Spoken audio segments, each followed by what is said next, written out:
Surya starts the recording.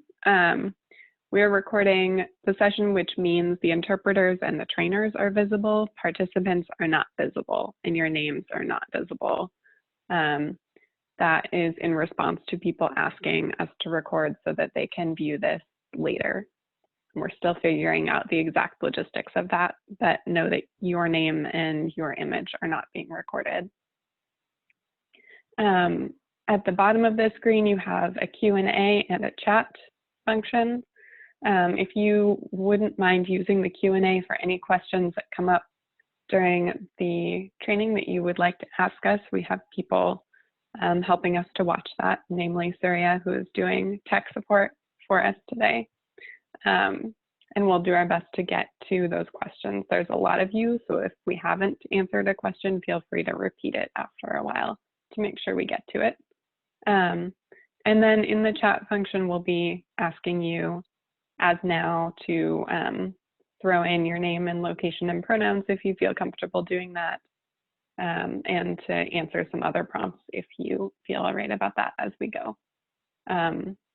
If you have access needs that come up or any other concerns, that can also go into the chat and we'll be keeping an eye on it. We have ASL interpretation today. We have our fantastic interpreters, Benny and Dana. We're really grateful to them for joining us. If there's any issues that come up with that, feel free to let us know in the chat.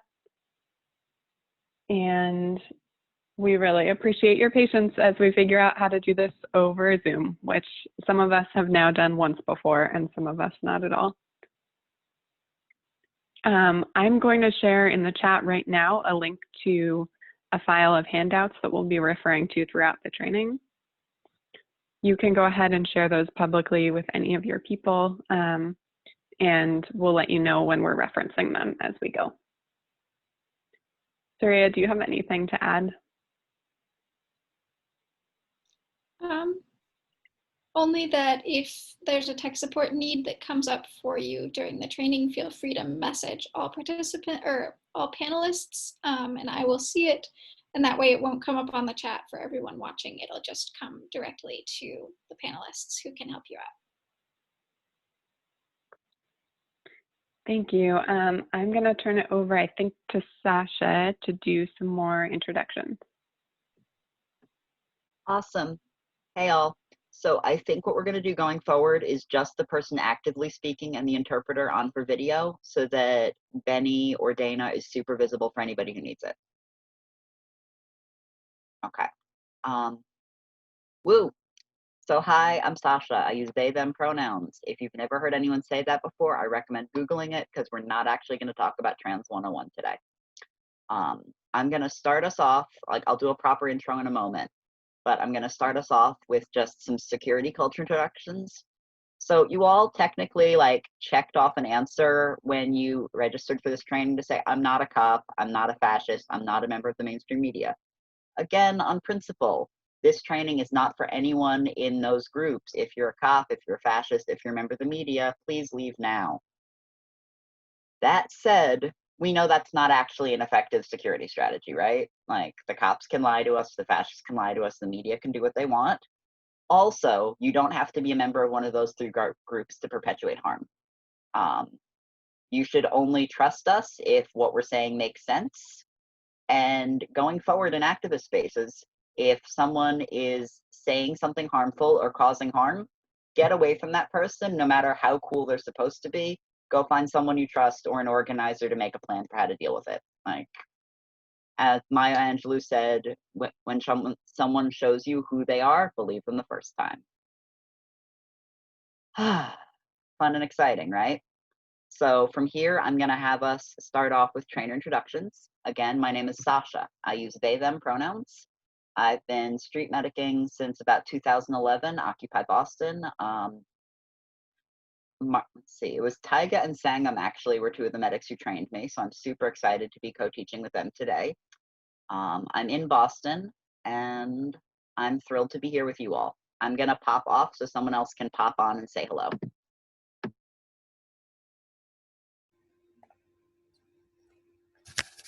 Hello, my name is Sangam. I use they, them pronouns. I am based out of DC.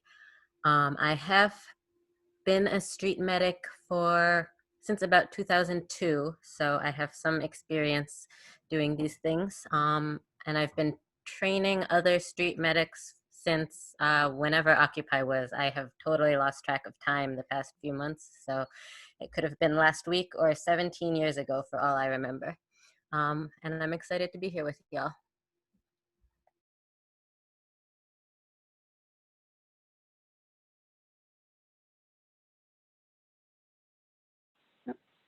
Hey folks, I'm Tyga. I use she or they for pronouns. I was trained in 2009 as a street medic by the Rosehips in Oregon and spent several years as part of that collective before moving to the Northeast. I'm trained as an EMT, but have mostly learned things from the street medic community. And I'm really excited to be here.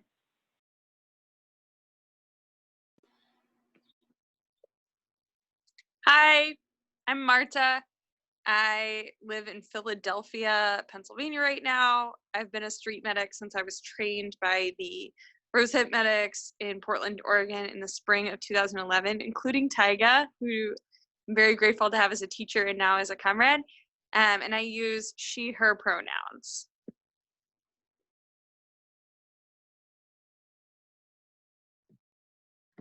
Surya and Dana and Benny, I'm hoping you can each introduce yourself as well.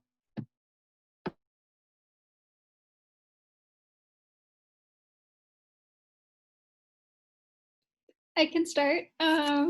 Sorry, Benny, if I interrupted you. My name is Surya. I use she and her pronouns. I am here today as tech support. I was trained as a medic over the course of last summer and early this winter. So I've been a medic for approximately 4 months now. And I was trained by Sasha, Tyga, Marta, and some other Boston and New England area medics.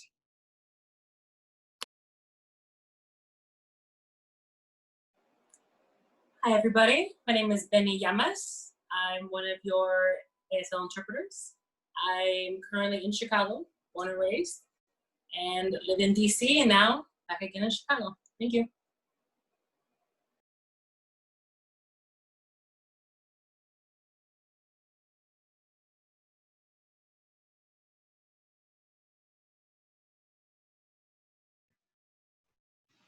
Hello, everyone. My name is Dana, and I live in Portland, Oregon, and I'm very excited to be here. Thank you.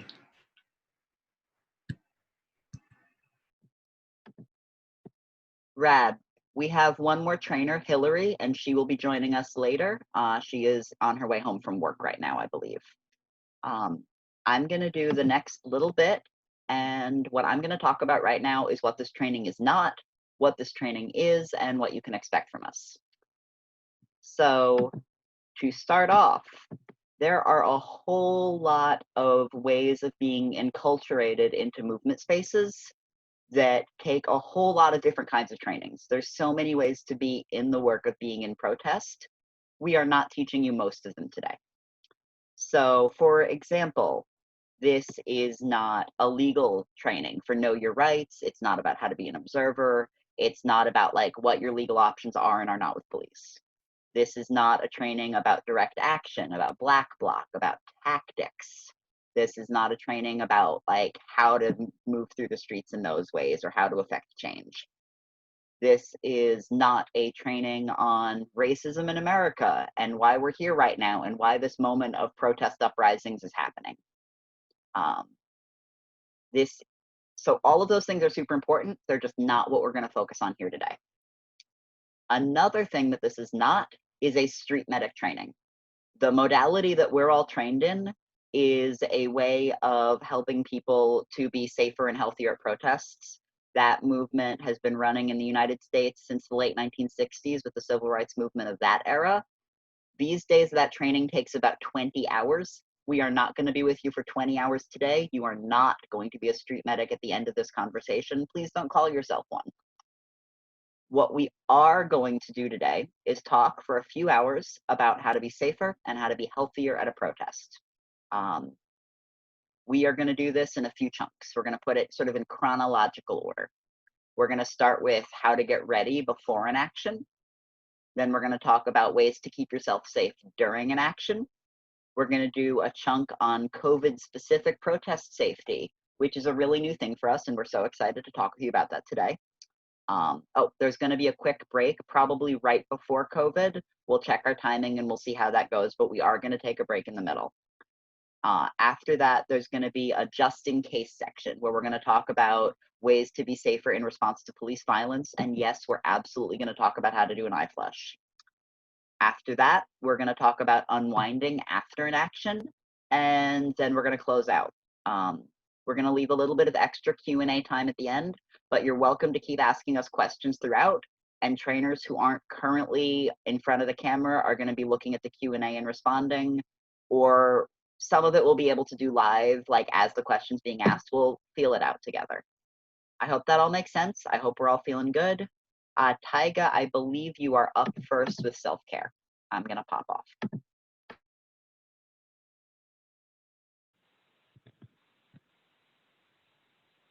I am, thank you, Sasha.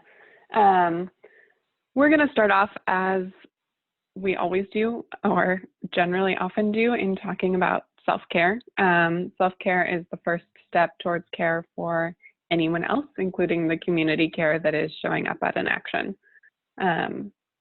In the medic community, we talk about looking out for number one, as shorthand for self-care.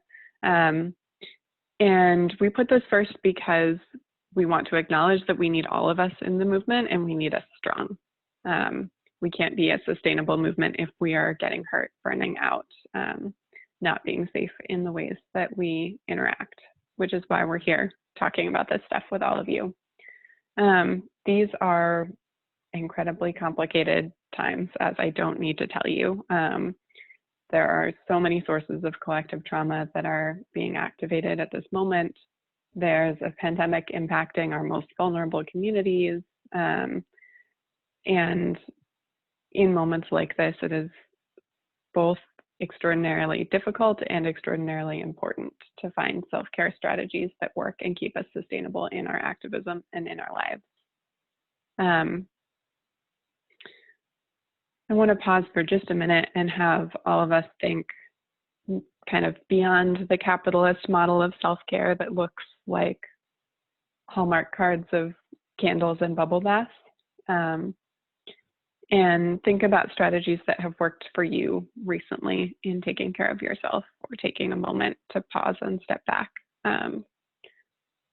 from the things that are occupying your time. And if you'd like to throw those up into the chat, go ahead and do that. And if not, that's all right too. So I'll give just a minute for that.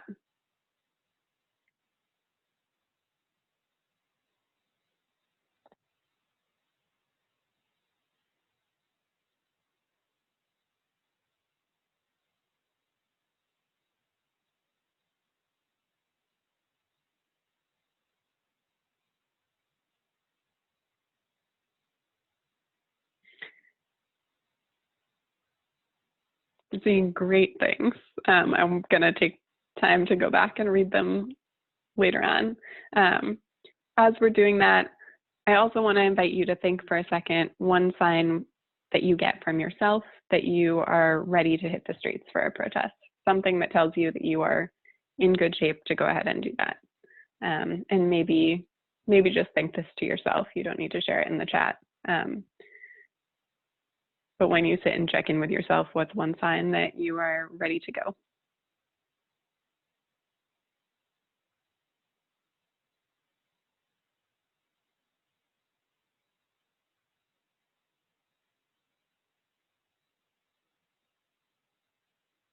And now looking at the reverse of that, think for yourself about one sign that you are not ready to hit the streets today, one sign that there are other things you need to be doing, that that being in the streets for whatever reason is not the right answer for you. What would that look like for you?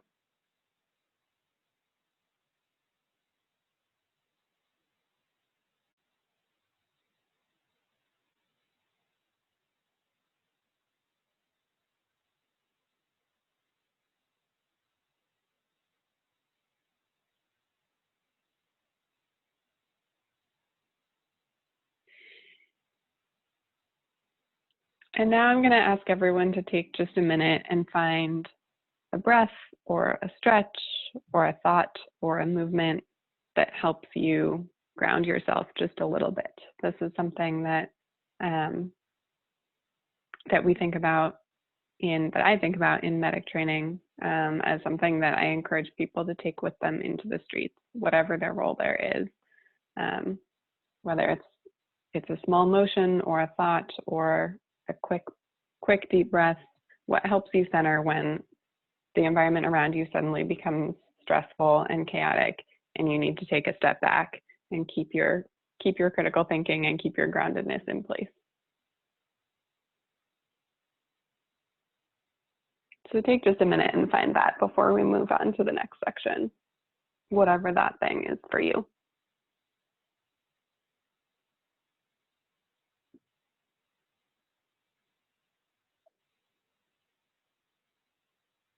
I'm really, really enjoying the great responses in the chat. Thank you.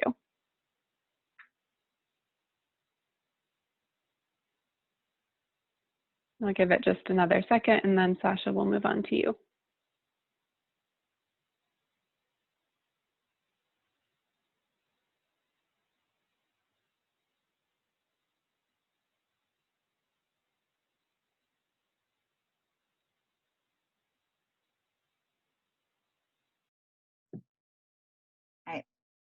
Hey, I'm back. So a bunch of folks are asking in the Q&A about how to get plugged in with your local street medics and how to become a street medic. I'm just going to answer that real quick so that everybody can hear it all at once, or can see Benny explain it all at once, which is also a rad way of communicating. Street medicing, essentially what you're going to do is go find your local medics and say, hey, I'm curious about joining. Ideally, these days in person from 6 feet apart. The training process normally takes 20 hours for most folks if you're not a medical professional. We are working out how to do that digitally right now because of COVID. Normally involves a lot of hands-on practicing patient care, and that's obviously just not safe right now. If you are already a medical professional, go follow on Facebook, New York City Action Medical, aka NICAM. They have put on a whole bunch of bridge trainings lately. They'll probably be putting on more soon. Your local street medics will help you get plugged in. That is for medical professionals. That's for doctors, nurses, EMTs, wilderness first aid folks. Everybody else, though, we're going to get to you as fast as you can. As we figure out digital stuff, there'll be options. My contact info, I am, quote, Boston's digital street medic. So if you search for Boston's Digital Street Medic on Facebook, you'll get updates on digital trainings there. We can put all of that again in the Q&A and in the notes. Again, it's New York City Action Medical, NICAM. So again, NICAM is doing medical professional only trainings. For everybody else, sit tight. We're going to try to get you something as soon as we can, but we want to make sure it's high quality.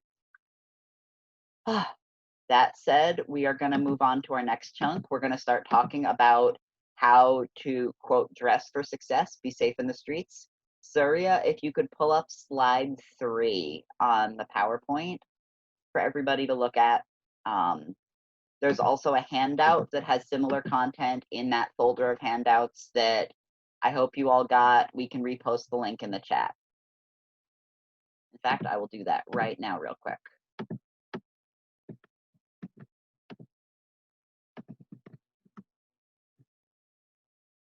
Yeah, there's that link. And hey, it's a handout. And here we are at slide 3 together. So this is a packing list that's made for protesters to check out. This is all stuff you could be using in a protest context.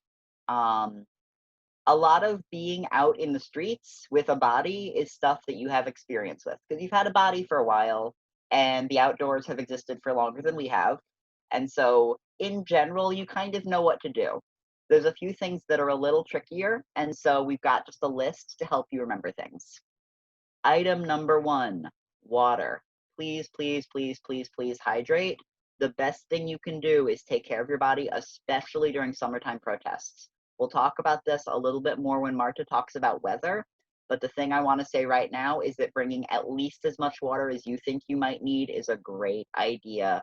Small sips of water, stay hydrated. Next item is a buddy, and I'm going to talk about buddies separately for like 5 whole minutes right after this. So I'm going to skip buddies for now. Dress appropriately for the weather. Wear layers. Wear a hat. Hey, Sasha, Yeah. I'm going to pause you for a minute because we're seeing that the interpreter is not visible. Oh, that's a problem. So let's problem solve that. Cool.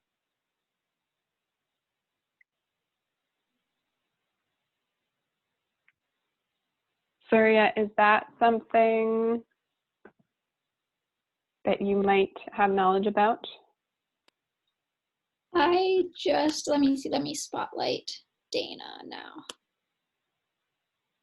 Okay, I just spotlighted Dana. Is that working for people? You may also need to click the little option that has the allows you to see 2 videos at once, not just the single speaker view. But I think with Dana's video spotlighted, even if you've clicked just the single video, Dana should be visible to you.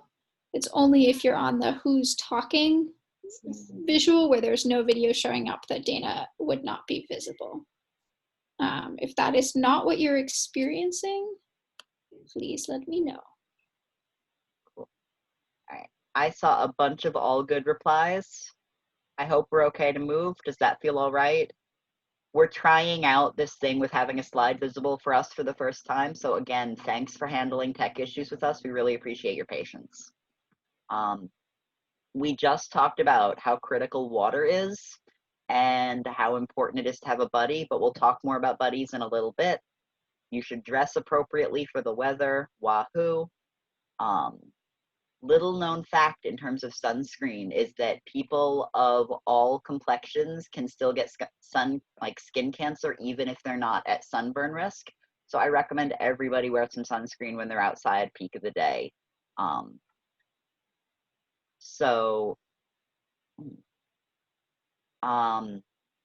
It's important to know that chemical weapons are it's better if you're wearing water-based things like sunscreen, bug spray, other like skin lotions, but you would rather have oil-based sunscreen and no sunburn in the event of pepper spray than be sunburned and then get pepper spray on top. So prioritize the sunscreen, water-based if you can find it. Our standard note, bandana or mask. Be mindful of local laws on covering your face. That means something totally different now than it did when this handout was created. Please wear a mask. Please wear it over both of your nose and your mouth at all times. COVID is complicated. We'll talk more about that later. If you have ever needed rescue meds, we recommend you bring them to a protest, especially if you have an albuterol inhaler. Chemical weapons can be an asthma trigger, and that's no fun. It's better to have the inhaler on you just in case. There's a bit of advice towards the bottom about having an offsite contact, about knowing the local for the local National Lawyers Guild, which are the folks who represent protesters who've been arrested. Whether it makes sense to have your photo ID with you or not, cash for bail, that's things to talk about with your local fellow protesters, with your local National Lawyers Guild to get appropriate recommendations for your area. Surya, if you could move to the next slide, that would be super helpful when you get a sec.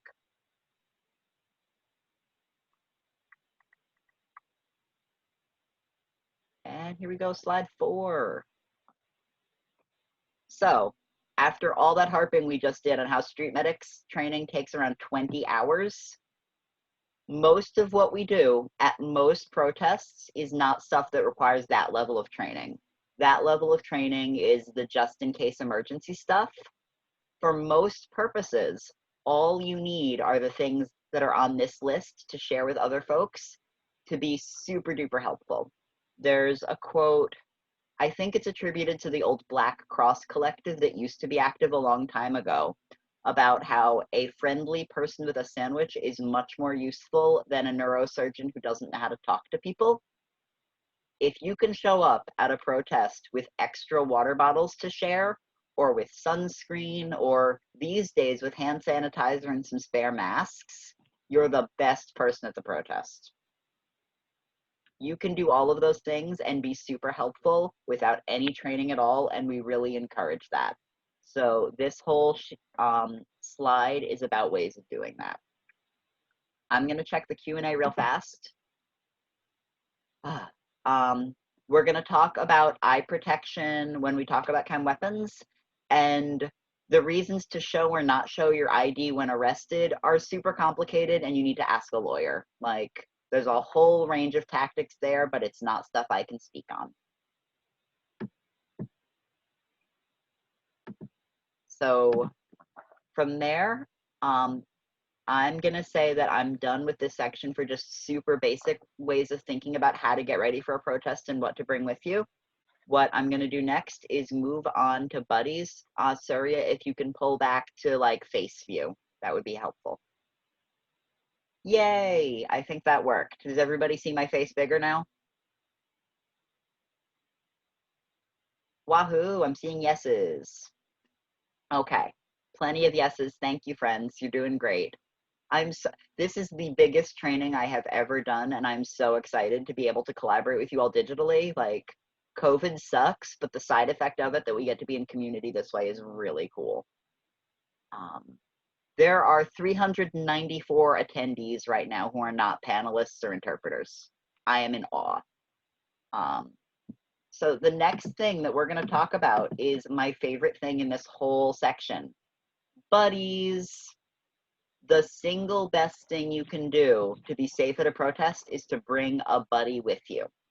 These days, best practice is someone who is already in your COVID pod. So like a housemate or a coworker you're already sharing some air with, so that you're not exposing yourself to new COVID risk. That should also be someone that like you get along with and have fun with and you feel safe to have your back. If you don't have somebody like that, like things get tricky, a next best option, best practice is to have like one protest buddy. And that's your buddy for the foreseeable future, or at least for like this round of protests. You're not gonna buddy hop, buddy hop, buddy hop. One person you feel good with. So why am I so excited about buddies? Can folks type for me in the chat function some important features on like why it would be a good idea to have a buddy in a protest? Safety, more eyes, someone you can grab the hand of. Assisting carries, keep each other calm, your medical needs, mental health, in case you get snatched by the pigs. Yup. There's a whole lot in here. I'm seeing so much about safety. Hey, high fives. I don't even know who put that, but you're like my new best friend. Good job. Cool. Thank you for all those answers. You all might want to scroll up and see what other people have typed, because there's a whole range of stuff. And I think you all might have actually covered everything that I was going to say. Good job for us collectively having that knowledge. Buddies help us be safer. Buddies help us to be more observant of what's going on around us, especially if it's chaotic. Buddies help us to stay calm, and buddies help us have way more fun.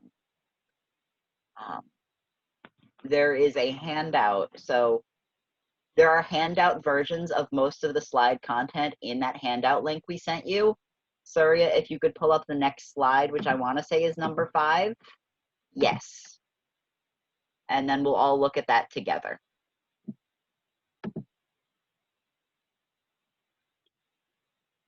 right. So again, Dana should be the prioritized view for everybody to see. And we should then all be able to see choosing a buddy, the Pearly protocol. Oh, no, one last slide back. Fixing it now, sorry. No problem. So, hold on. Okay. Hold on 1 second, folks.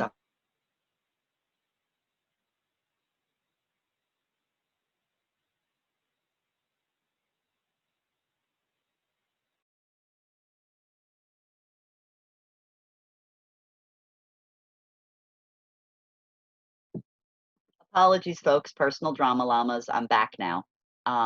So just because someone could be a good buddy for you doesn't mean that they automatically are, and it doesn't mean that they are just by default. Consent is a process, and you kind of have to co-create that with the other person. Important thing I haven't mentioned yet, it's okay to travel in the streets in a bigger group, assuming you figure out a COVID safe way to do so, but you want to make sure that you have no more buddies than you can grab. So for most people, that's 1 to 2 buddies, and so you don't travel bigger than a trio. That way, oh no, there's a herd of llamas coming. I'm gonna grab my 2 buddies and back up. If I have a 3rd buddy, I can't help that person be safe. I need to keep it to buddies that I can reach out and grab for. So when you're talking with somebody who might be a good buddy for you, this acronym is a protocol that street medics and probably by now some other folks use to think about buddy safety. So P for physical vulnerabilities. That's like, I use a wheelchair, so we need to be mindful of curb cuts. Or I have an identity that is oppressed by the police right now, so I'm extra worried about police violence. Or I have asthma, my inhaler is in my back pocket, I might need you to help grab it for me. All that kind of stuff. We then have E for emotional vulnerabilities. So I'm phobic of dogs and I'm scared the police are going to have their dogs there. Or I'm kind of doing great, but I got 2 hours of sleep last night, so I'm a little jittery right now. Or. There's another really cool acronym, which is not on this, but it's on the physical handout that you all have access to. There's an acronym called HALTS, which comes out of substance use recovery communities. Are you hungry, angry, lonely, tired, stressed? A whole lot of the time, if things just feel catastrophically wrong, fixing those 5 things will help a lot. So again, hungry, angry, tired, lonely, stressed. So going over those with your buddy before, a prospective buddy beforehand. Next one is A for arrestability. The way folks talk about arrestability is complicated. We're going to talk a whole bunch later about the police and how we can't control what they do. And if we could obligate the police to behave appropriately, a whole lot of this protest would be less necessary. Unfortunately, that's not the world we live in. What we can control, however, are our own actions. The most useful way I've found to talk about arrestability with other people is to talk about the circumstances under which you would choose to obey or disobey police instruction. So maybe person A is going to say, I actually am going to follow police instruction. The first time that an officer tells me to move, I'm going to move. Another person might say, if an officer tells me to move, I'm going to punch him in the face. Okay, those 2 people have really different risk profiles and really different ideas around arrestability.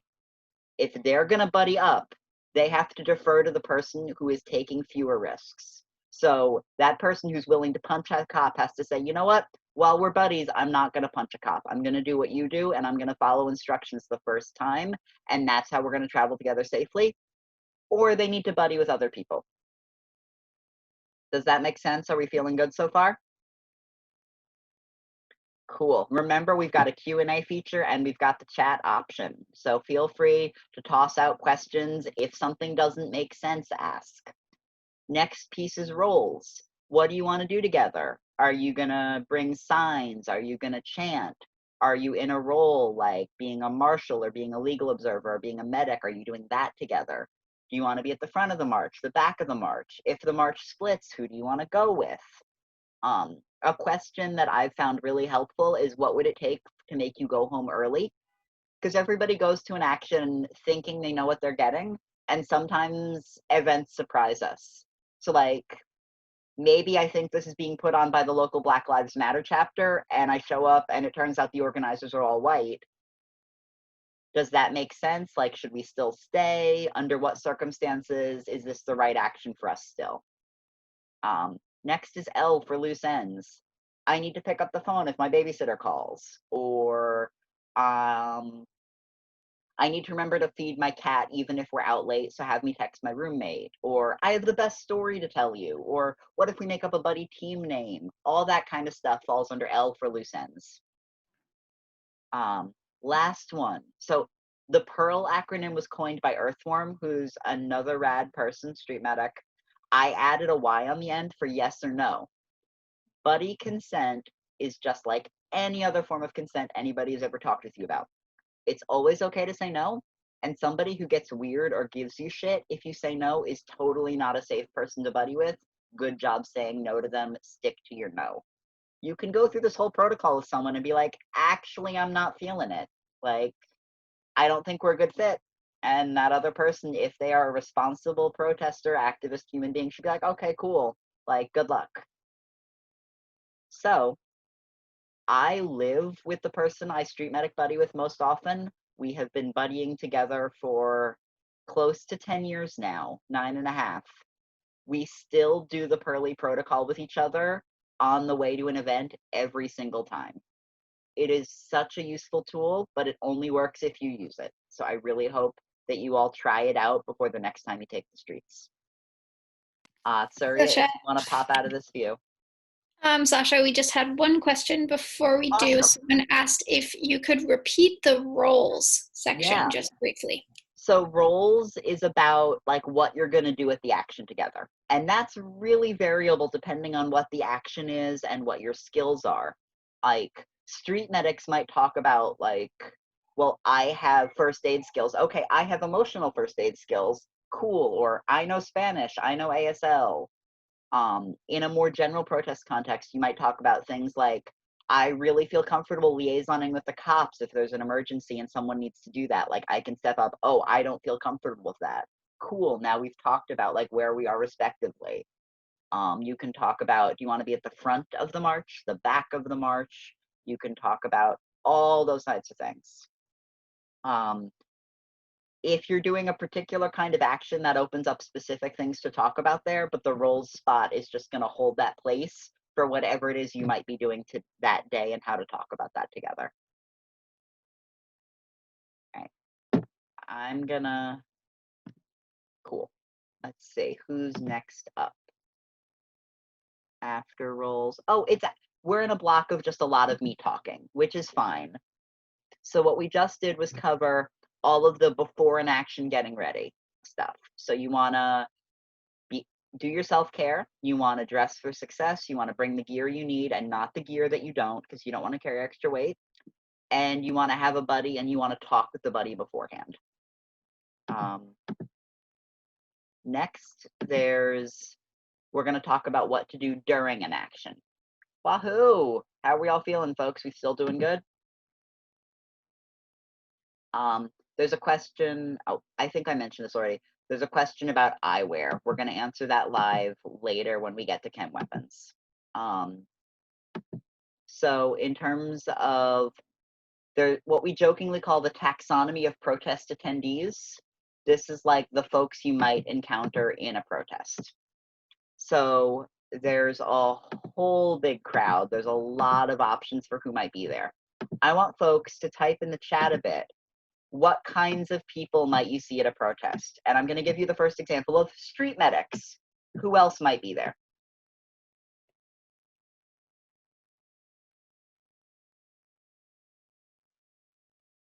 I love all these answers. Take one more minute to put answers out, and then we're going to pause.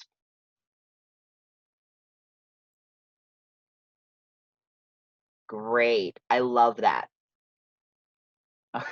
Bards. Oh my gosh. Okay, let's pause there. Thank you all for giving so many answers. I can tell a lot of you have been at protests lately and have been thinking about this. All right. So Dungeons and Dragons answers aside, although they are frequently relevant, we've got definitely, there's the street medics who are there to help you. The way you spot us at a protest, we are wearing often red duct tape crosses on our gear, or we have a special patch for the event that has a red cross on it. You can also, in an emergency, call for medics in a variety of ways. The old school strategy, mic check. The other people in the crowd who know what you're doing say, mic check, back. And you can repeat words that way. And so you can go, mic check, and then you can go medic, and you can get attention that way. Please don't do that for a cough drop. Please do that for like gushing blood and chemical weapons, and that's kind of it. Cool? Cool. So other folks who you will see at a protest, I saw a lot of mentions of cops. Yep, there are often cops. There are often a lot of cops. You can anecdotally find out a lot about what the cops are doing by watching what gear they're carrying and watching their mood. So if the cops are chill, if they're singing songs, shout out to Marta, if they're petting puppies, you probably don't have to be super worried at that moment. If the cops are gearing up for chemical weapons and they're glaring at protesters, that's a very different message, and you want to pay attention to them differently. There's also, I didn't see a mention of legal observers, but there were a lot of replies that may well be there. Legal observers in a lot of the country wear bright green hats, and they say legal on them. They're trained by the National Lawyers Guild. The NLG represents protesters at protests, and they train folks on legal observing. If you're looking for a role in protests, legal observers are a super cool thing to do. Their training is only a couple hours long. Their job is to follow the cops around with a notebook and a pen and take notes on like their badge numbers and their behaviors. And that's super important for keeping everyone safe and figuring out things in court afterwards. Let's see. Who else is there? Looking through other folks' responses. Marshals. Marshals are super important. Marshals are folks who the organizers in action have asked to help everybody follow directions and be safe. So like on a march, they're often the ones holding up traffic. They're the ones reminding folks to stick together. They're the ones giving other directions. Marshals usually have on some kind of safety vest or a brightly colored t-shirt or the exact same armband. You'll see them giving directions and you'll kind of get a sense of who's who at a given action. There's a lot of folks mentioning counter-protesters, fascists, Proud Boys, all sorts of stuff in those roles. Again, like Maya Angelou said, you know folks by their actions. If folks are behaving badly, you can assume they're acting in bad faith and you can get away from them. There's often marshals or folks who are specifically on roll for like, quote, peacekeeping or some other euphemism for like fash watching and trying to keep them away from the rest of the crowd. It is worth noting there is a long tradition internationally of what's called black bloc tactics, BLOC. The black bloc are folks who are dressed identically, usually in all black, head to toe, with their faces covered, even pre-COVID, and they're showing up independently to keep the fascists away from everyone else. That's the reason they're there. If they're behaving in ways that seem like they make sense and are good to you, they are good people. Honestly, as long as they're not acting like bad actors, if you have water to share, see if they need some. They're never dressed appropriately for the weather, and they're almost always dehydrated. It's also worth noting there's plenty of media there. Sometimes that's the mainstream folks with cameras, sometimes that's students, sometimes that's bloggers, Twitter feeds. If you're a white ally and you're looking for a way to be supportive, refuse to be interviewed at protests about Black violence. Like, just be like, have you asked 3 Black people yet today about this? I don't want to talk to you, and walk away. That's a super basic way to be an ally right now. The more of us do it, the more effective that tactic is. It's also worth noting there are going to be bystanders. Maybe they're people who live in that park. Maybe they're people who live down the street from that park and are trying to get home, who have nothing to do with any of this. And it's just important to be aware. So all of these groups and people in groups I potentially haven't mentioned are just going to be there and be around. And if you're paying attention, some of them are resources to you if there's something where you need help. Some of them are threats. There's some people who can be both. So like, CNN is not there to tell our story necessarily, But if an officer's behaving badly and you shout for media, maybe they'll come film it and the officer will chill out. Maybe not, but maybe. That leads us into our next piece, which is about what we call situational awareness. So we talk about this in a lot of different ways. There's a lot of really cute metaphors out there folks can choose to use. Some people talk about an accordion. That instrument is like in and out. Some people do like a telescope or a microscope with the lens where you shift it. I want you to pretend that you're zooming all the way in on yourself. Focus all the way inward. Again, there's that acronym HALTS that I brought up earlier. Excuse me. Are you hungry? Are you angry? Are you lonely? Are you tired? Are you stressed? Those are all important things. See how you're doing on that front. Like, I wound up leaving an action slightly earlier than I would have otherwise the other night because I just really had to pee. Like, check in with your body, check in with your feelings. How are you doing? Zoom out a tiny bit. Ask your buddy how they're doing. We have a joking like street medic drinking game that we play. When you see your buddy take a sip of water, you take a sip of water, you stay hydrated together. See how your buddy is doing on all the stuff. Zoom out a little bit more. The people right around you, how are they doing? Does anyone seem like they need help? Are people excited? Are people scared? Are people calm right now? What's the energy level? What's going on? What if you zoom out further, like far as you can see? Maybe hop up on a stoop to get a better look. What's going on? What's the weather doing? Is it maybe going to rain soon? Are there clouds coming in? Are the cops doing something different now than they were 10 minutes ago the last time you looked? What are the marshals up to? Where is the crowd at? Where are you headed? It's a good idea to look around. Like, what street intersection are we at right now? If I got separated from like our big group of friends and we wanted to meet back up, where could I say that we are so we could meet? Talking about all that stuff. So situational awareness is a tool that you can purposefully toggle back and forth. If you find your brain either stuck in one of those modes or cycling through them in a way that doesn't feel like you have a lot of control over it, that is a sign of like traumatic stress. That's a sign that you're having a rough time and you need some more support. A lot of folks who are feeling that way find like a little bit of help in purposely using this tool. Like, nope, I don't need to watch the crowd right now. I just checked on the crowd. I'm going to take a minute and check on me, and I'm going to check on the crowd after. If that's not working, you might need some more support outside of what's going on. That's actually a great time to check in with a street medic. A lot of us know emotional first aid and are going to be able to help you with that, okay? But for a lot of us, that tool of like consciously remembering to pay attention and consciously toggling how we pay attention can really help us be safe.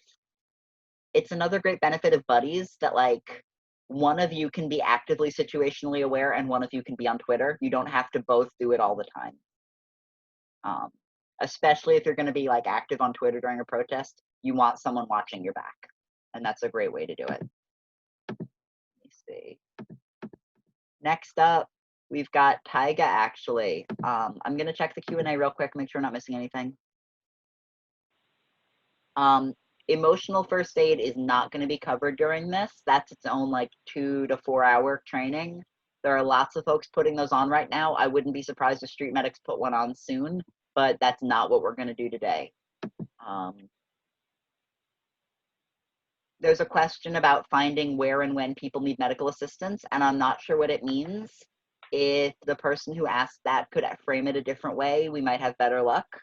I'm going to leave that one as answered for the moment until we get a better version of that. I'm going to mute out, and I'm going to let Taiga pick up for sandwich medicine and spreading calm. Thanks, Sasha. So Sasha mentioned earlier that often a friendly person with a sandwich is more helpful in the streets than a neurosurgeon or another fancy doctor who doesn't have any street knowledge or sometimes common sense. I'm going to pick up on that. We talk about that in the medic community. It's also true in the wider community. You can do a lot to support other people in the streets by having things like a friendly, approachable smile, maybe some extra water to hand out, maybe some extra sunscreen, maybe snacks. The other thing that we can all do is spread calm. We'll talk about this more a little bit later, but one of the most important things we can do is help the people around us feel calm. We can do that by not running, but by encouraging people to walk whenever that's safe. We can do that by keeping our voices calm. We can do that by not repeating panicky rumors that we hear. And we can do that by taking good care of ourselves. And just as there's a diversity of ways to support others, we also talk as medics and as community members about supporting a diversity of tactics. What this means is, as Sasha mentioned earlier, there's going to be a lot of different people in the streets at these protests or wherever your action is happening, potentially. Generally, with the exception of counter-protesters and some big conflicts, generally you're going to find that you're all working towards a common goal. But some of the tactics that people use to get to that goal might be very different from what you yourself would use. So when we're in the streets, our job is to support people who are working towards a common goal and to decide for ourselves what our tactics should be. That means, as Sasha mentioned earlier, we want to talk with our buddies about what tactics we will engage in and what we won't, and also about what it would take for us to stay at an action, what it would take for us to leave. If there's a line where we won't support a certain kind of tactic by showing up with our bodies, if there's a line where we won't feel safe with a certain kind of tactic and having our bodies be present while that's going on. That's up to every person to decide for themselves. There's no right answer, but it does really help to decide it ahead of time, because those moments when you need to make those choices in the street can be very chaotic and happen very quickly, and it helps to have had those conversations beforehand. So again, as Sasha said, communicate with your buddies before you head out. Great. Any questions on diversity of tactics or sandwich medicine, sandwich support?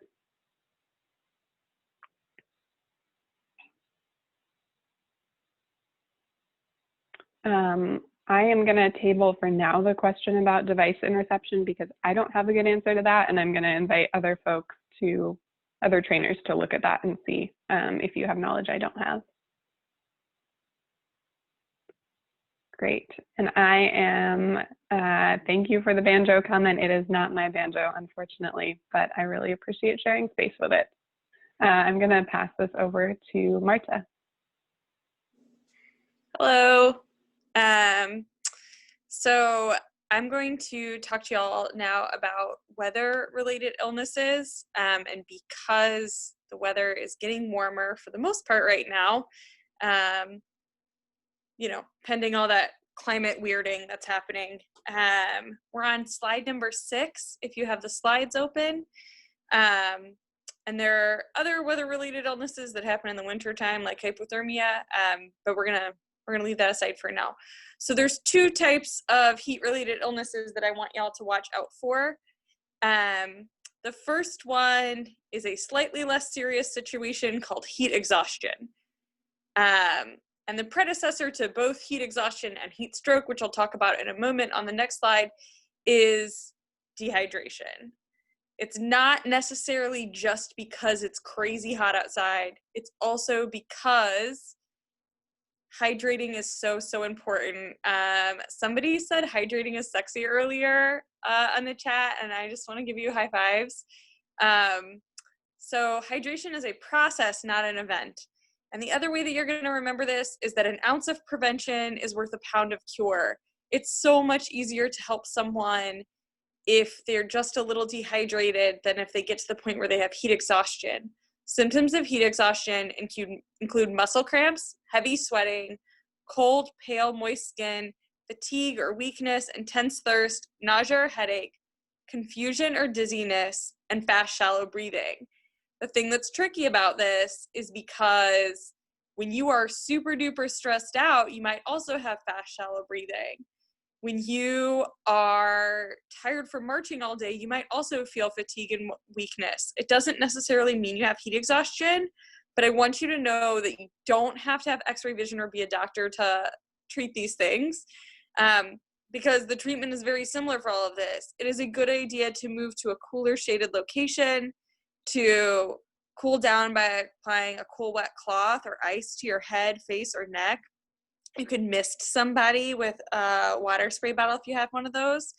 And it's drinking water is also going to be grounding for you if you're feeling stressed out or overwhelmed. If you don't start to feel better after this, and let's say you stop sweating, or you don't feel thirsty at all anymore, that's going to be a sign that you're moving from heat exhaustion into heat stroke. Can I have the next slide, please?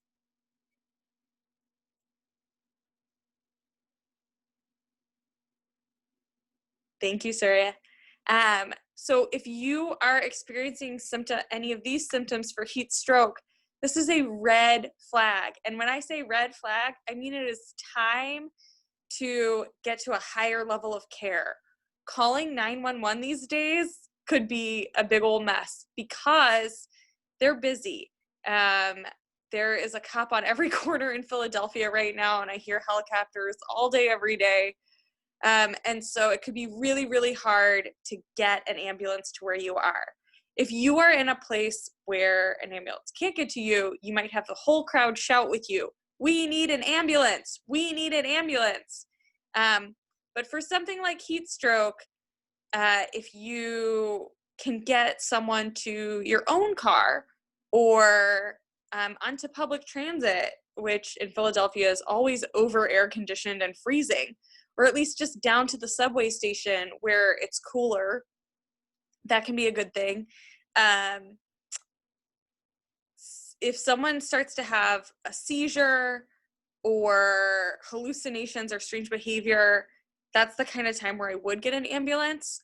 For nausea or vomiting, a very high body temperature, a throbbing headache, I would get that person to an ER if I could. They may need an IV of saline, and we are not teaching how to do that today. It is outside of my scope.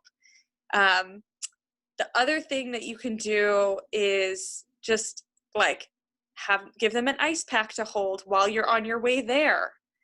And just get them there any way you can. Get them to any higher level of care any way you can. Because these things, having a body temperature that is above 105 degrees, not the temperature outside, but that person's personal body temperature, can lead to some level of brain damage. And so we need to get this person to a higher level of care. But prevention is super duper key here. We need everybody to drink water, and we need everybody to dress for the weather in the best way that you can. And we need you to slow down and take breaks when you need to, and keep an eye on your buddies when you need to. And a really, really great idea for someone who is like, I don't want to be a street medic, that's too scary and too much work. Or I don't want that level of responsibility, is to buy a case of water bottles, pack them in your freezer, and when you're ready to go out to the action, you just hand out frozen water bottles to people. They are useful for lots of things, including preventing heat-related illnesses. And then they can be an ice pack later on too, so they serve multiple functions. So that is what I have to say about heat-related illnesses. I'm gonna double check these questions. Okay, balancing hydration with limited restroom access is a big deal right now because everything is closed. Yeah, I learned to pee behind a dumpster. I don't know what else to tell you. It is possible to overhydrate if you are peeing very frequently and it is clear. You could be overhydrating, so make sure to add a pinch of salt and a pinch of sugar, or like Gatorade or something to your water bottle. Those kinds of things you don't actually need at the like super sugary full strength that they sell them at. They can be like 50-50 water and Gatorade, or if you buy powder, you can mix it yourself. Those are some options there. Is there any other questions that I missed in the chat? Because y'all type so fast. golly geez. Okay, yes. White Claws don't aid hydration. Y'all, alcohol, coffee, those things don't count. I mean water. Drink water. Pee funnels are a thing to help people learn, shiwi, whatever you want to call it. Yeah, those are things that help people learn to pee standing up. Okay, a review on how to make your own hydration drink.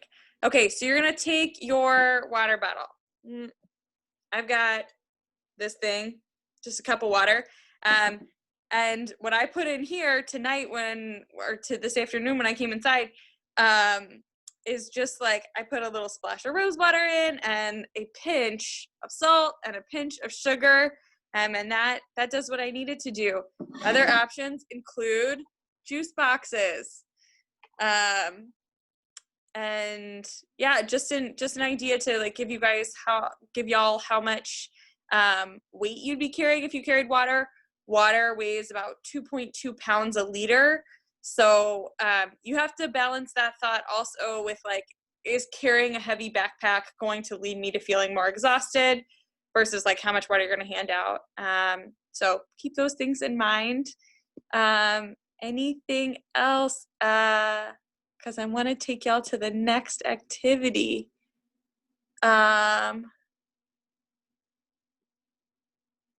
Okay, great.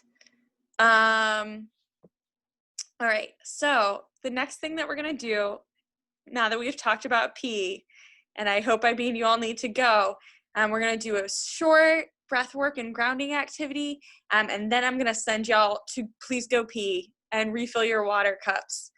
All right, I'm really getting some good giggles out of like the ASL signs for these goofy things that I'm saying. Okay, friends, so right now we're going to do this grounding activity. So wherever you are, sitting or standing or laying, I want you to imagine your feet as roots.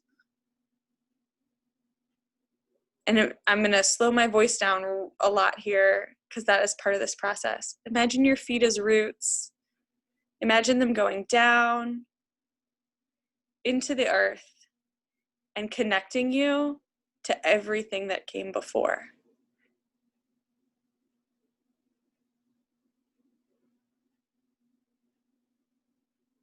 Imagine all of the nutrients in the soil that you can pull up through your roots. And imagine your ancestors whose wildest dreams are being fulfilled by you taking control of your power and not bowing down to oppressors.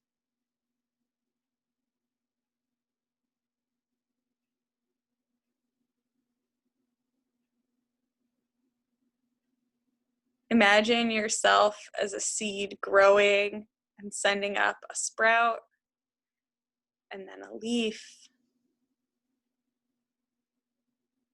reaching towards the sun and growing joyfully. Maybe you'll sprout a flower or open up into wider leaves.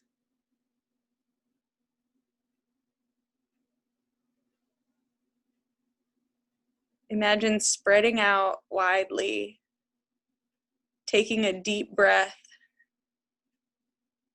and letting it out as slow as you can.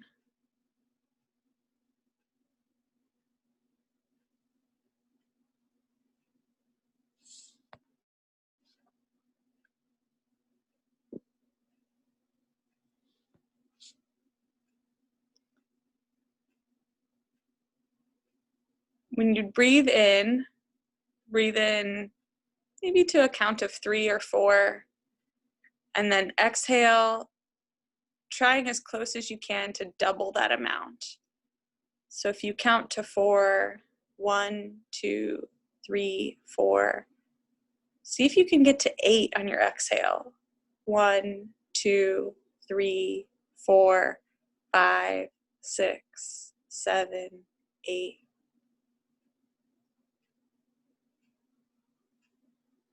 And know that whatever you choose, if you choose to stay home or if you choose to go out into the streets, you are in control of your choices.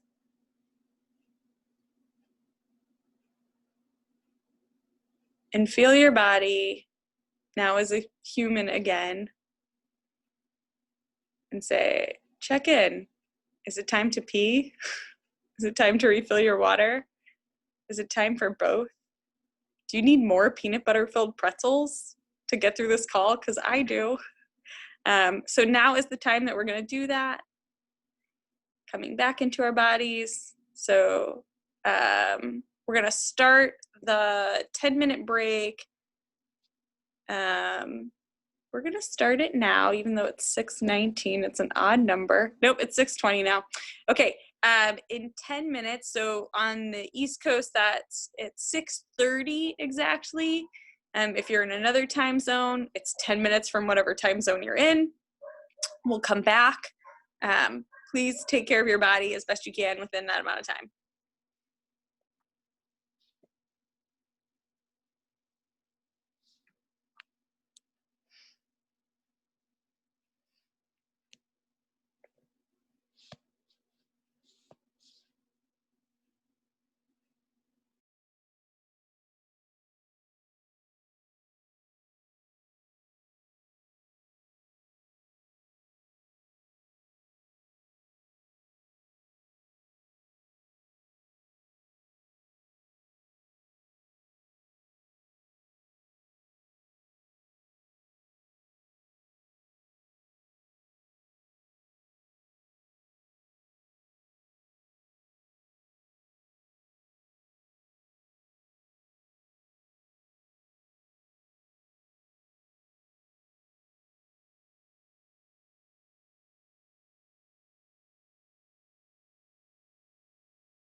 Hi all. So we're gonna get back started again. I was not Hillary. here for the introductions. My name's Hillary. I'm a medic out of Boston/Central Mass. I've been a medic since 2017, in addition to working in healthcare. And I'm going to talk to you all about COVID today. So obviously having a respiratory pandemic has changed the way that we do protests a little bit. And I also just want to start with some recognition and grounding. So in addition to the militarization of police and police violence against Black people and people of color, we also live in a world that includes that COVID disproportionately affects community of color, specifically Black and Latino communities. Low-income areas have increased pollution and result in increased respiratory illnesses, including asthma. The police are using chemical weapons that affect breathing during a respiratory virus pandemic. And lots of coughing,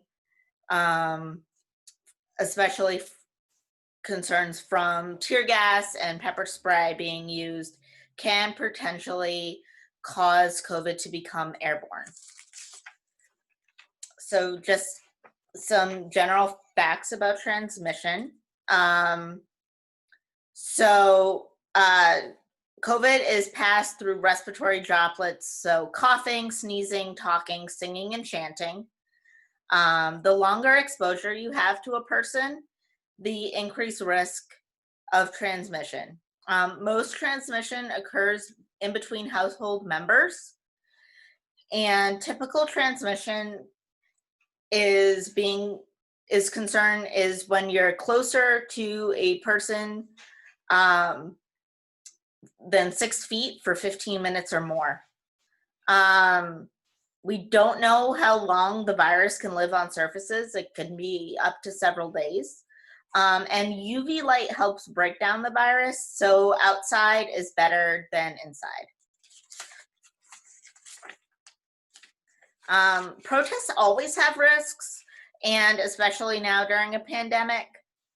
We can't choose what risks are right for you guys for COVID or for anything else.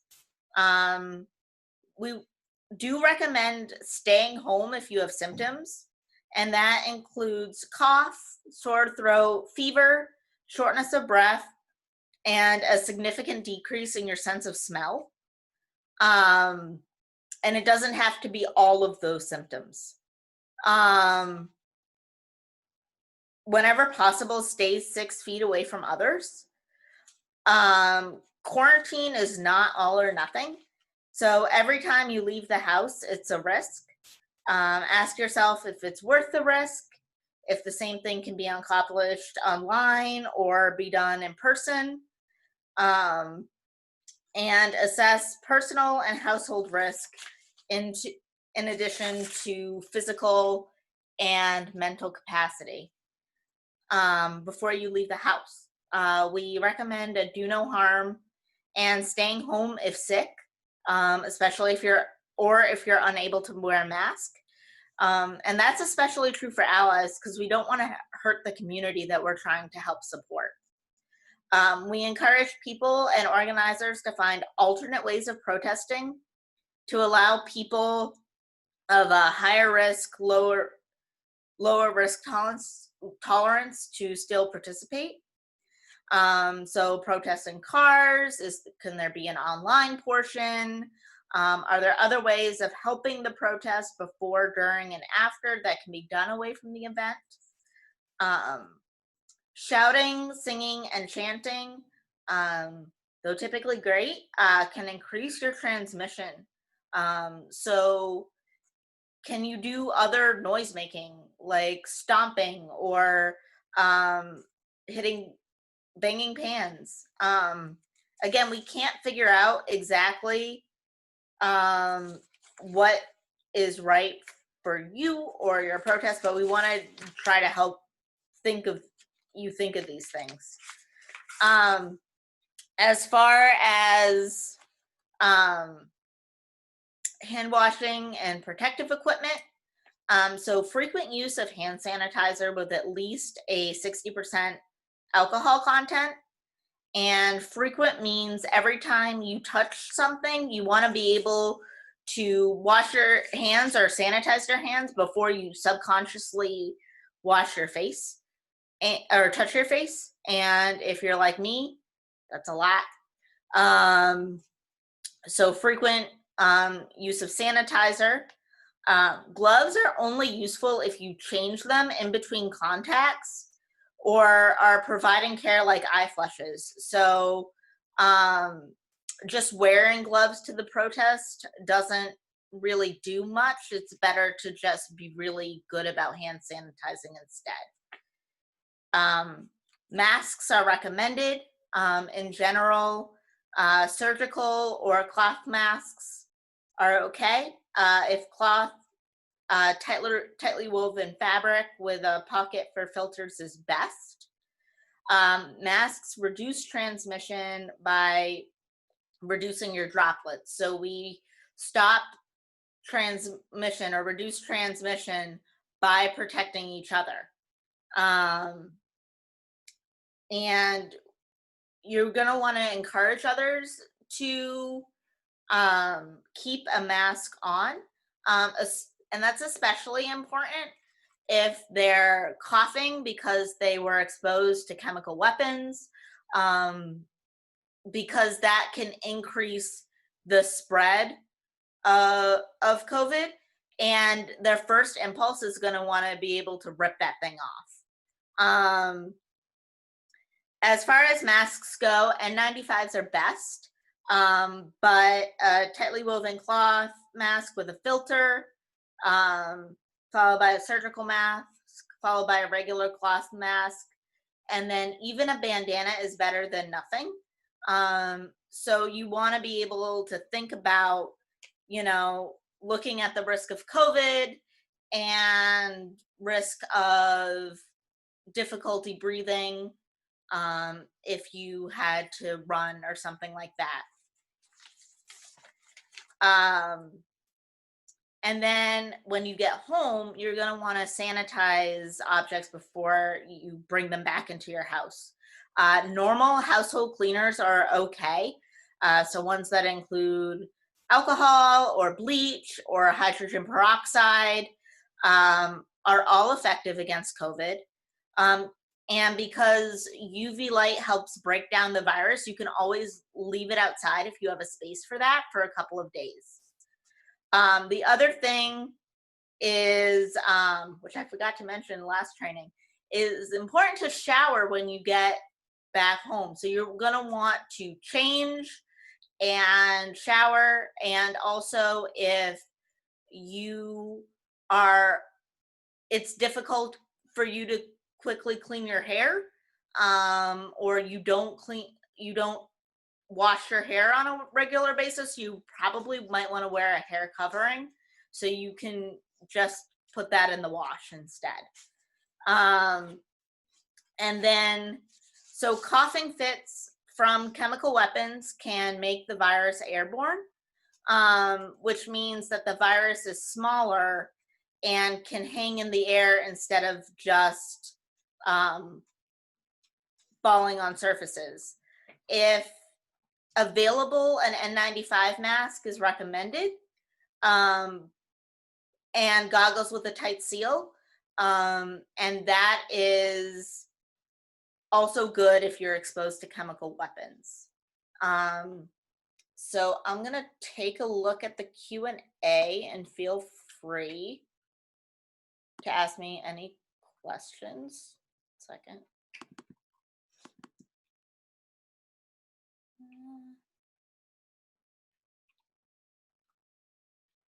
Okay. I honestly don't know if N95s can absorb tear gas. If somebody else knows, please free to jump in. What is the process of supporting someone who has gotten tear gas and pepper sprayed, which is on their mask in regard to COVID things? So if you have, so you're gonna want to use gloves. You'll probably still need to do eye flushes, which we'll talk about later. And you might want to have them bring a backup mask if you can, and have them change their mask. Is it dangerous to continue to wear a mask after the chemical warfare for fear of being contaminated? I think that's the same answer. I don't know how well of a respirator a painter's mask is. I don't know if anybody else can help me with that. Do you think we should be more proactive about quarantining post-protest? But still high case numbers. I mean, so I live in Massachusetts. We still have very high case numbers. I would be as proactive as possible about quarantining. But that being said, they have found in hospitals, which obviously people are dealing with COVID every day, that good hand hygiene, showering when you get home, wearing a mask, staying 6 feet apart, all of those things can reduce transmission, and transmission with hospital employees are actually very, very low. So, I mean, quarantine is best practice, but it's also the equivalent to abstinence only in sex education. So there's ways to not be in quarantine more safely.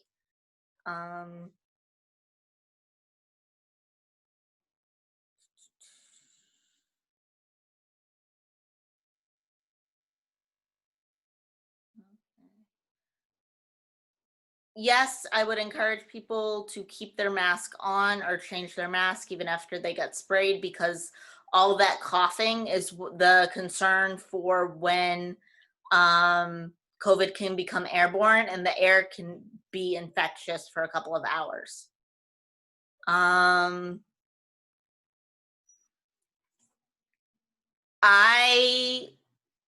try to lead by example and offer masks to people. I mean, I also strongly believe that, it's this balance of, we can't force people to wear masks, even though it's best practices. And,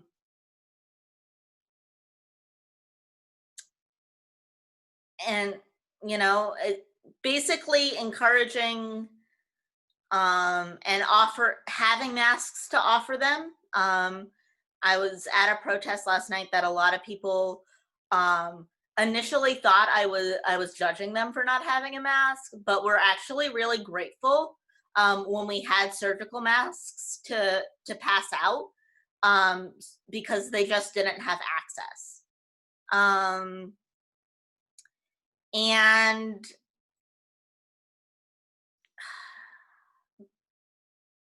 the question about having N95s is a tough one. I mean, I think personally, I don't have one, and I just use a cloth mask with a filter, and I work as a medical professional, and I don't take it from my job.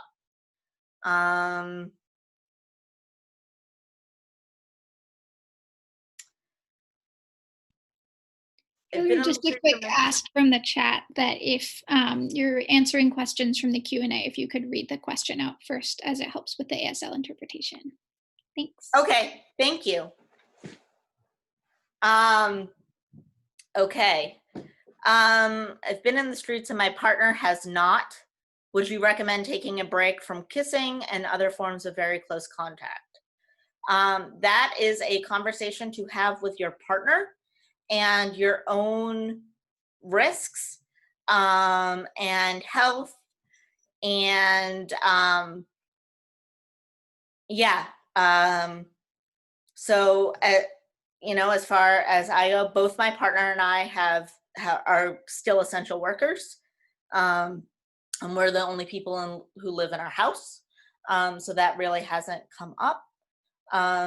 But it depends on your risk, your partner's risk, how well they've been self-quarantining, and really a conversation to have with your partner about additional layers of consent. Can tear gas be washed out of cloth masks? I believe so.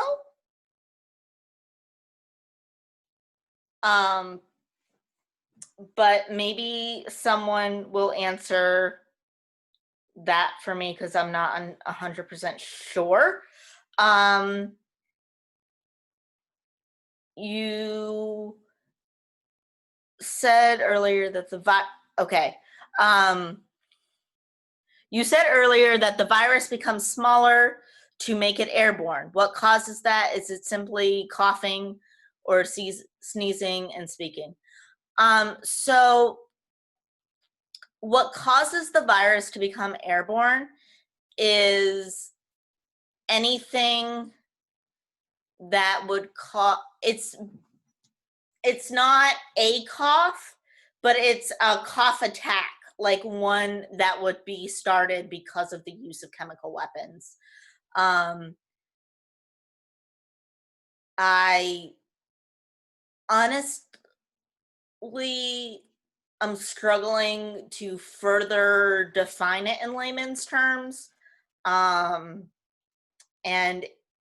if any other of the medics want to type an answer to that or answer it live, that would be great. All right. Yeah, so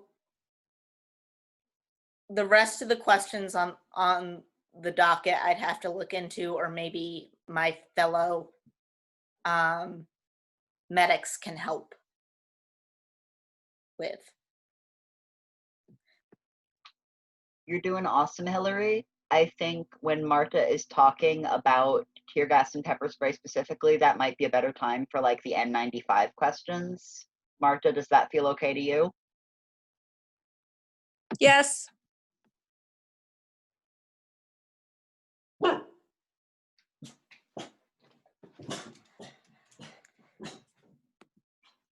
All right, so on to the next section.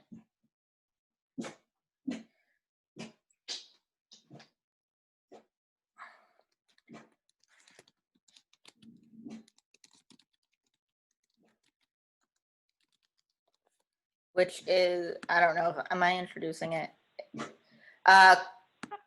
Cops or bears? I think that's me.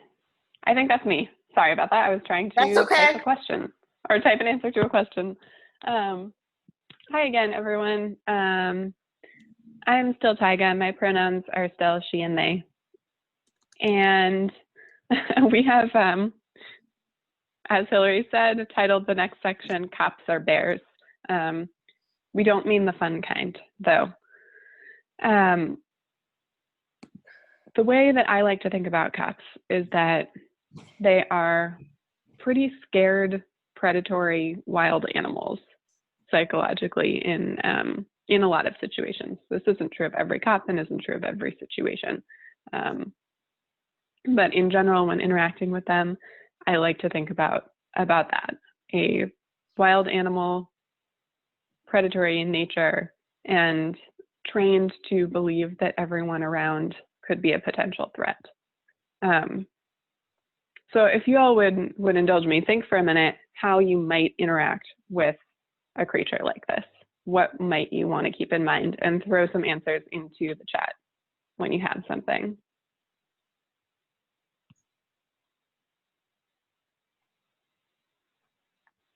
Saying give it space, don't run, no sudden movements, stay calm, avoid if possible, keep distance, keep your eyes on it,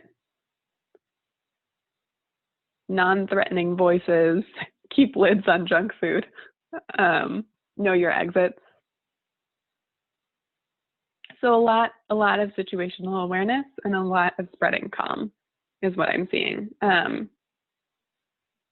Also seeing they're always dangerous even when acting nice. Yeah, loving these answers. Call animal control. I don't know if that's going to get you anywhere, but I like it. So when we think about interacting with cops, or when I think about interacting with cops, I'm thinking about staying calm. I'm thinking about walking rather than running if at all possible. Thinking about avoiding sudden movements if possible. Thinking about not panicking, and thinking about situational awareness. Like Sasha was talking about earlier, if we can keep a wide view of what's going on around us, staying calm helps us be able to do that, helps our vision expand, helps our peripheral vision. That will help us keep eyes on where our exits are from any situation, what the cops are doing, where the cops are located, and also what the crowd is doing and where the crowd is located. The number one weapon of the police is fear. Surya, if you could throw that slide up just for a second. Great.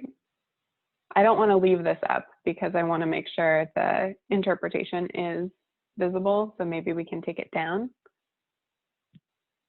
But I just wanted to show you that we have an entire slide to say this, because this group of trainers believes this is really, really important and central. The number one weapon the police use is scaring us into being orderly, being obedient, and into upholding a racist and oppressive society. So most of the crowd control weapons that they use are aimed at creating fear and aimed at creating panic. If we are scared collectively as a crowd, we are easier for them to disperse, we are easier for them to control, and it's harder for us to achieve our goals. So most of these weapons are designed to break up crowds that are being unruly or dangerous or challenging the status quo.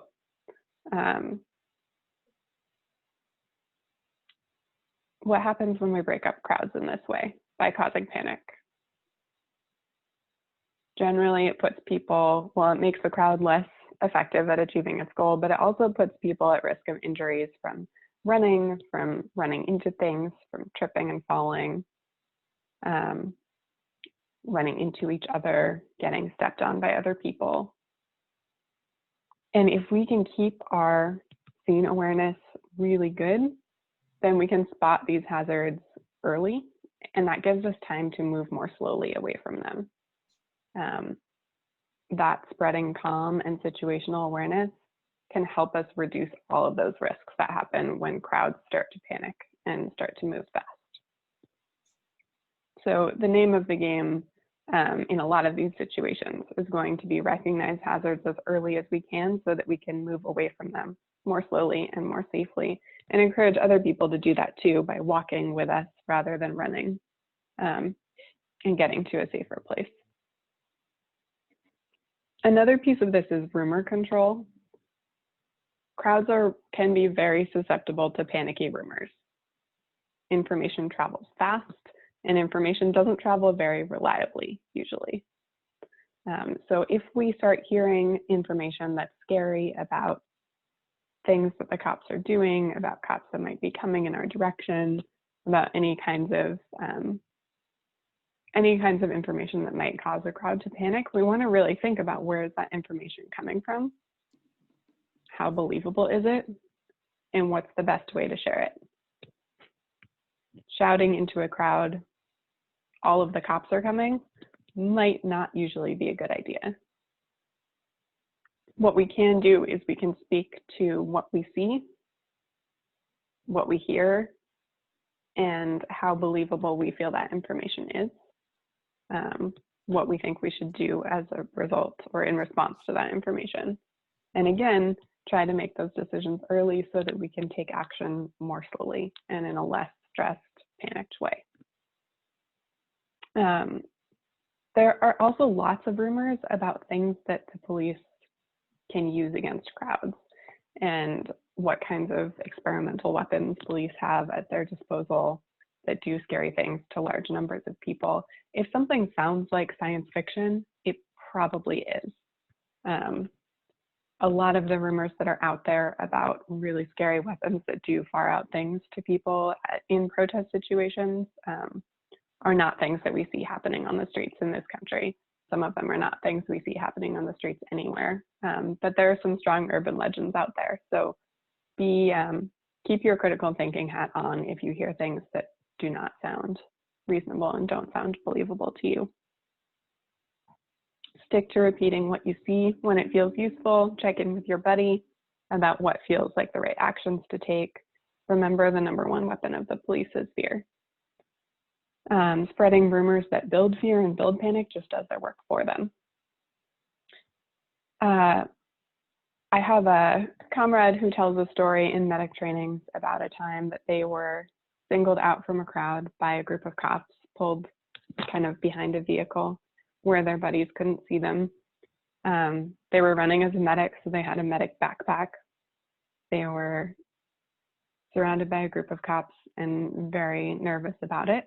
And these cops started tearing apart their backpack, pulling out medical supplies and telling them, "You're going to be charged with medical terrorism." This was like not too long post September 11th, when terrorism charges really were, and terrorism charges we hadn't heard of, really were more believable things even than they are now. And this medic was getting really nervous about this situation. And then the cops pulled out of their backpack a stack of flyers that they were handing out to the crowd as information. And one of the cops started reading the flyers to this medic. And the first thing that this cop read off of this flyer to this medic was, "The #1 weapon of the police is fear." And this medic went, "Oh, right. Okay, I'm not gonna let you scare me. Thanks for the reminder." And was able to get out of that situation without having their panic response completely take over their experience. And this person shares this story and gives us permission to share this story in case you're ever in a situation with a cop where they don't read you a flyer that says the #1 weapon of the police is fear. Hopefully you can remember this story and you can remember it for yourself, and it can help guide your decisions. All right, we're gonna move on to talking about tear gas and pepper spray in a minute, but I'm gonna check the Q&A and give people a minute to type questions about this last couple sections.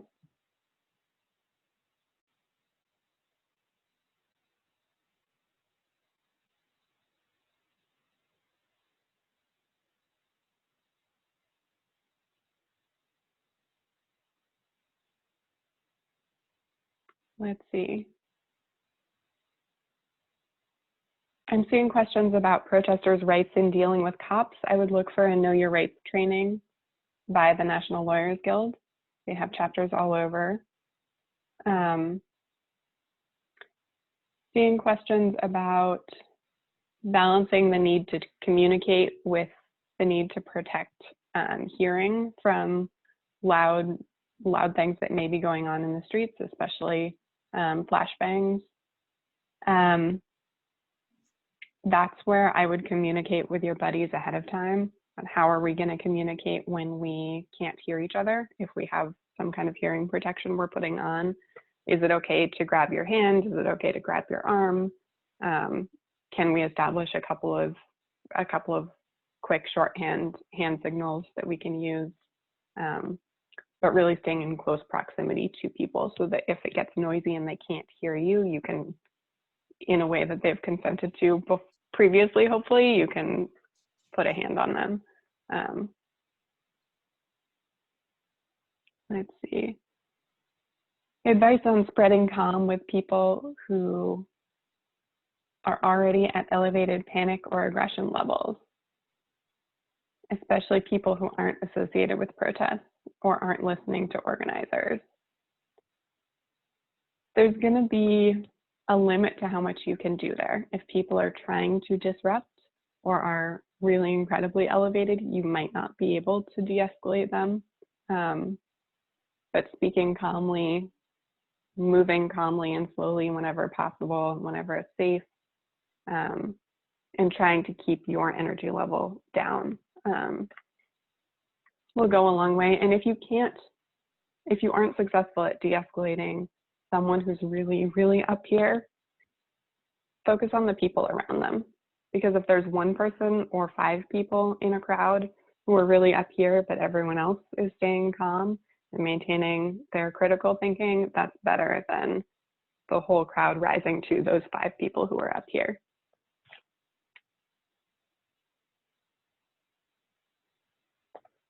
There's a question here for the interpreters, I think. Are there some key important ASL signs that are good for everyone to know to be able to communicate? So maybe I can ask interpreters to think about that, and we'll come to you for that one if you don't mind, if either of you are willing to take that. Hey, Interpreter Benny. I'd rather have deaf folks input if they have preferred signs for themselves and what they think maybe will work, instead of 2 hearing people dictating that. If any deaf folks here want to like chime in, please go ahead. Hello, yes. Hi, I am one of the trainers here and also deaf.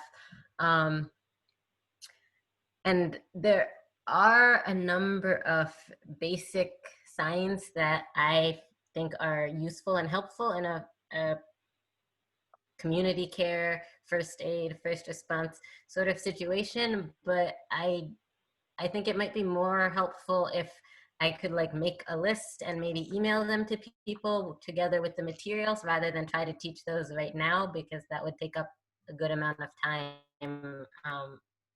and not part of the materials we need to get through right now. But I will try and write those up and email them out. Okay.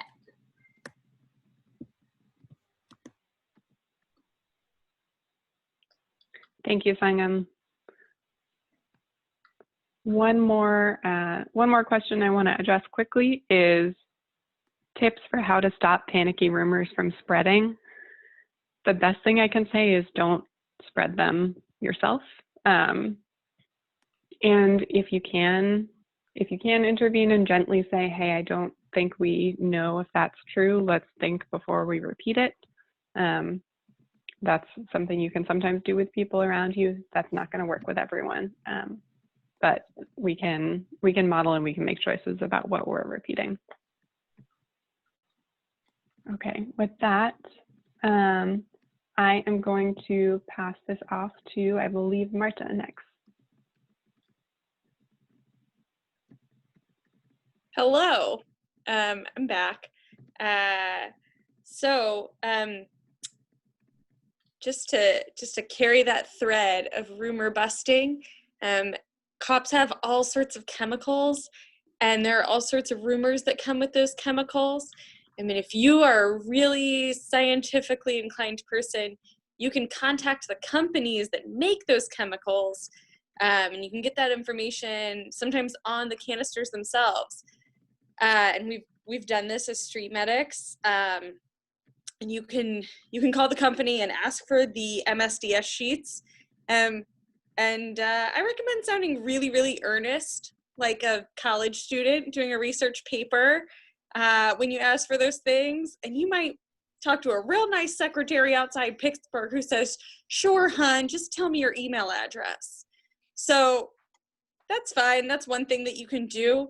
But there's one thing that we don't need all that information for. And we don't have to rely on rumors.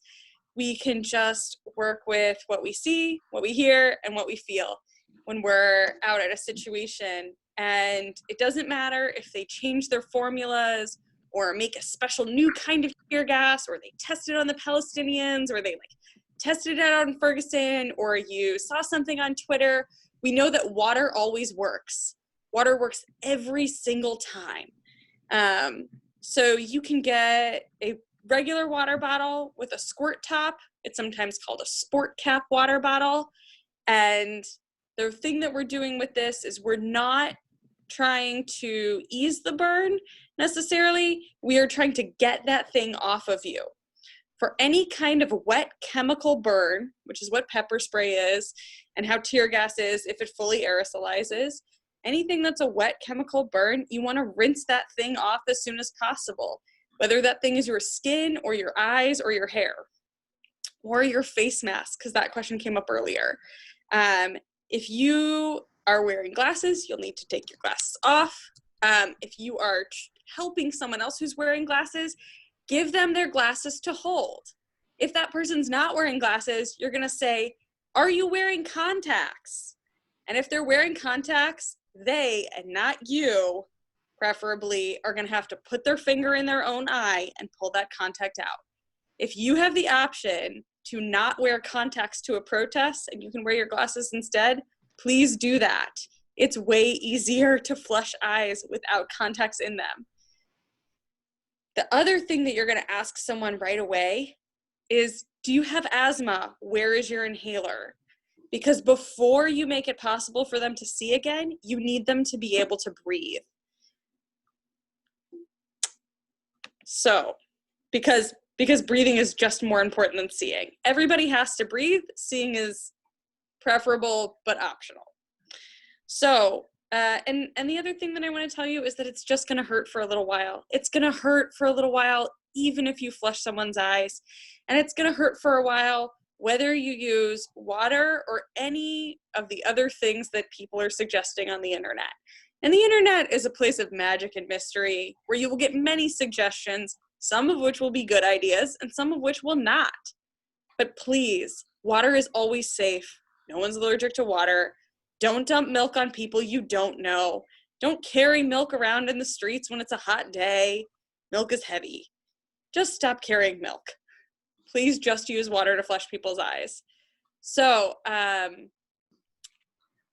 the other thing that I want to tell you about all these crazy chemicals, something that can happen that I've only ever seen happen once after 20 years of going to protests is that the tear gas canisters won't fully aerosolize and you'll see powders, like piles of yellow sulfurous powder. If it is a dry chemical burn, if there's a dry chemical, you want to brush it off the skin as best you can, and then rinse, because that will help. Don't milk your friends. Y'all in the chat are really just giving me so much life. Okay, milk is a bad choice. The other thing about milk is that if you dump milk on a person who has skin that's like darker than mine, then when that dries on their skin, it's going to mark them as very obviously someone who was at the protest and in the wrong spot. And so while they're getting home later on, whether or not your city's under curfew, it's just like putting a target on their back for the police to say, hey, I can see that that person was at the protest and they're obviously one of the bad guys. None of you are bad guys. There's no bad people here. So, also people are allergic to milk. So water is always safe. If someone doesn't like your water flush and they would like to dump milk on their own face, tell them, be well. So in a moment, we're going to have Sangam and Sin demonstrate this and act it out for you. But the most important things that I want you to know about this are that you are going to have to make sure that the person's not wearing contacts, that they use their inhaler if they need it, and that it can be really, really hard to keep your eyes open. So you're going to have to pull that person's eye open. I mean, pull. Like, use your thumb to open their eyelid as much as possible, and you're going to use the water to squirt like a water fountain from the inside of the eye to the outside of the eye, just the same way that your tears come out of your eye. And after Sangam and Sin demonstrate for us, no, not any vegan milks either. No, don't, just water, just water. Don't try to be the vegan police. Don't put anything in your eye except water. Or like maybe if you have a fancy saline flush because you stole one from the hospital you work at, that's fine too. But water, just use water. After that, we're going to talk about what to do when you get home. Okay, water is best. Just water. Only water. Sangam and Sin, are you ready?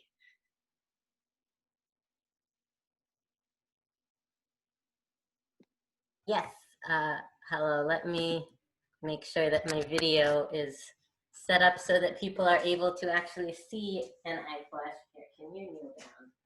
There. And adjust it. Sangam, before you start, can we make sure that everybody needing an interpreter can still see the interpreter? Because we've had some issues. If you need an interpreter, can you still see?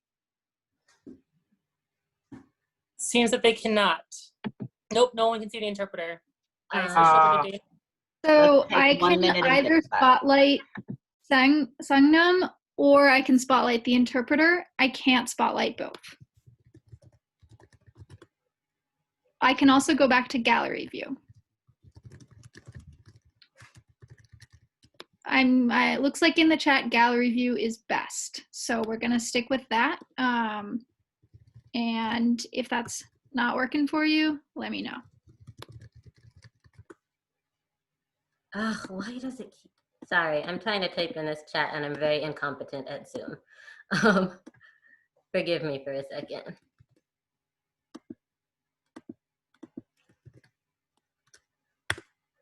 Okay. All right, so I'm going to demonstrate how to do an eye flush on Sin, who is sitting here willingly getting water sprayed on them in the middle of our kitchen. I have gloves on already, and Sin's consent to do this. So, all right. It hurts. Why Hi. does this keep happening to me? My name is Sangam. I'm a medic. Can I help you? Please, it hurts. Okay. Are you wearing contact lenses? No. Okay. I'm going to put my hands on your face and I'm going to open your eyes and spray this water into it, okay? Okay. Ah.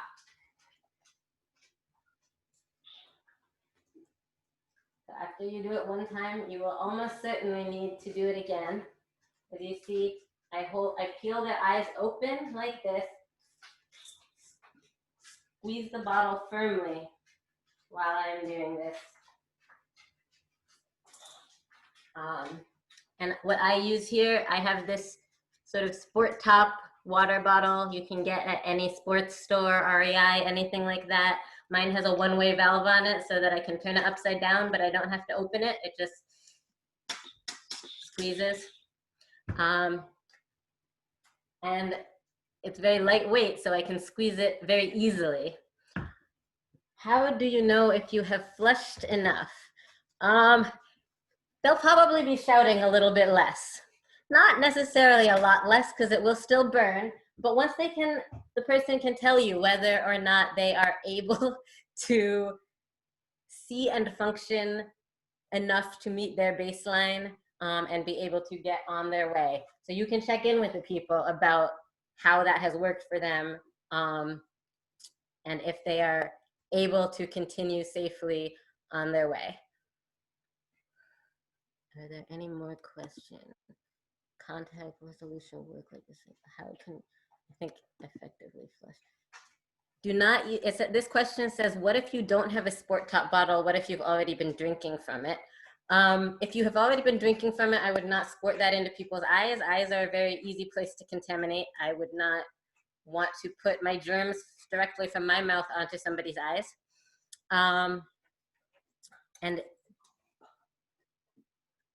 yeah, so if you don't have a sport top bottle, you can just use the, you can get them at any, like a CVS or a Walgreens or anything. Just use disposable plastic bottles with the sport tops on it. Sometimes before I got my own bottle, sometimes I like to just take the tops off of those and keep them, because then you can turn any compatibly sized bottle into a sport top bottle. If you only keep the top from that, then you can put that top onto a different bottle.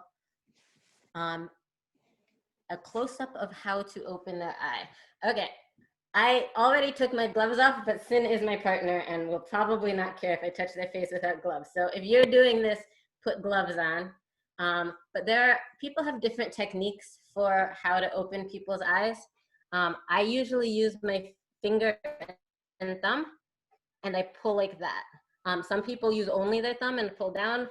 People have different methods that work for them and for their own hands and for the relative size of your hand versus that person's face. As long as you have gotten their eye open, you're doing good. Risk of injury, common mistakes that could cause injury. Mostly just making sure that you have taken their contact lenses out is going to be the big one. Other than that, it is a low risk procedure to do. If you don't want to have their contacts in, it can wash it forcefully to the side of their eyes. It can be very unpleasant, but other than that, oh, yes. If they are wearing glasses, I like to make sure that they are holding their own glasses while we do this, rather than giving it to someone else or holding it myself. They're already going to be very panicky, and it is good to make sure their glasses don't get separated from them.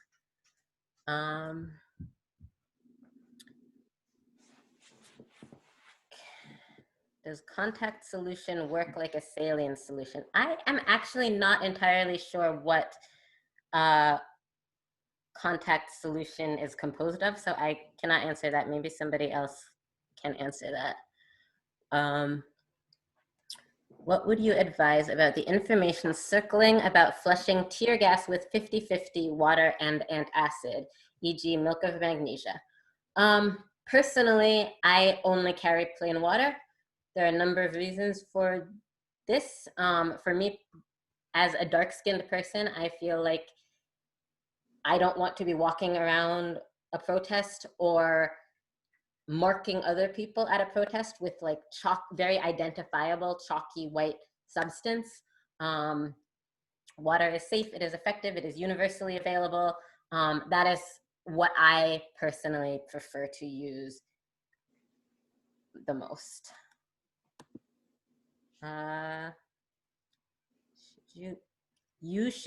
This question says, should you take their contacts out for them or encourage them to try to do it themselves? Definitely, they should take their own contacts out.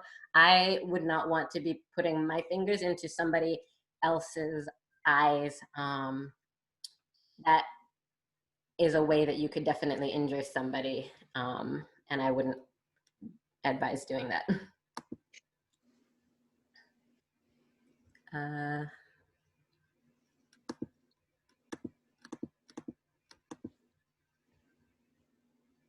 I imagine it depends on the amount of exposure, but going off the question about how many times to flush, how long before a person typically can tell you if their eyes are flushed enough?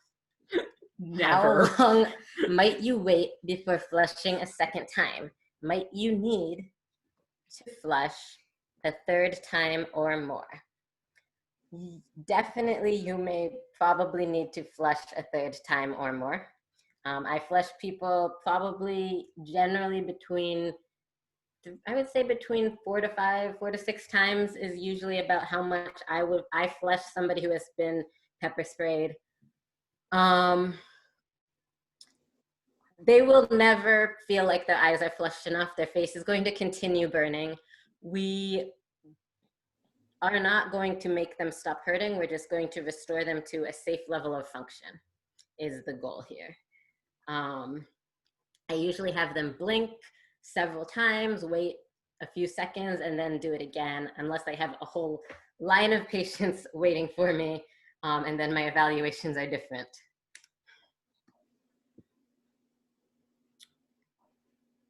A follow-up question about contact removal. Should you offer them gloves to put on before putting fingers in their eyes if you can? If they can, you can do that. They're already, if they're coming to you, they already have a bunch of pepper spray or tear gas in their eyes. They are probably going to be in so much pain already and already have all of this stuff on their faces.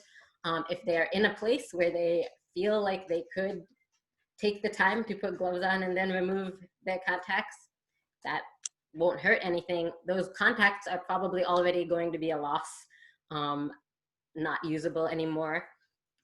So at that point,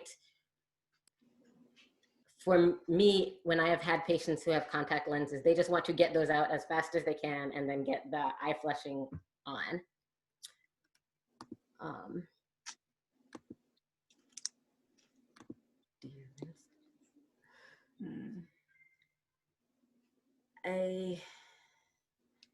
For glasses handling, do you rinse the glasses or wipe them off with alcohol wipes? I just give them back to the person to deal with as they see fit once they are able to see again. Probably when you are doing eye flushes, you are probably not going to have time to worry about things like that. You likely have way more patients than you are actually able to treat, and you are not going to be able to mess with helping them put on gloves or glasses, or you're trying to do this as quickly as you can and get them out of there where they can properly decontaminate. If using your own bottle, should you be carrying distilled water for flushing? I just use tap water. If somebody doesn't want to take their contacts out themselves or are afraid to, especially since they are in pain.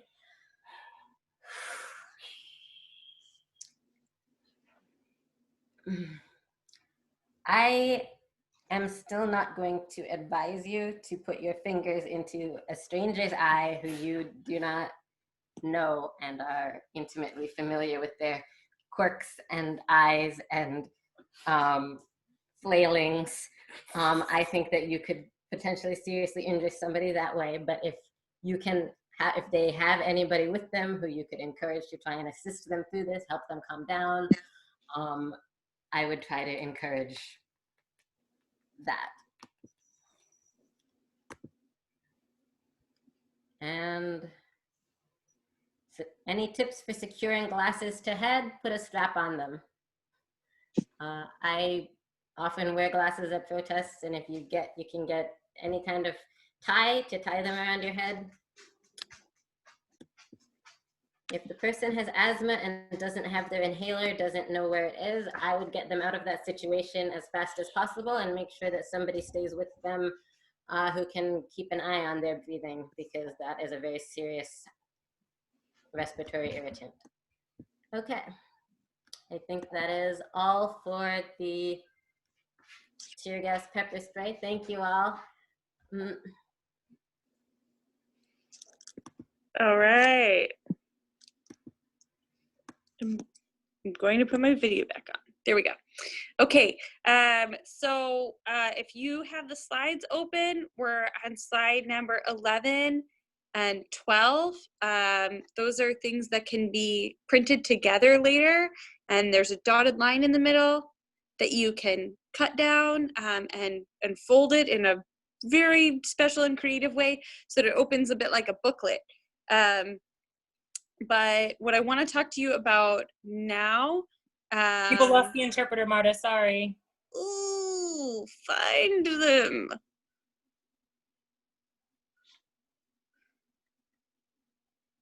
Okay. So,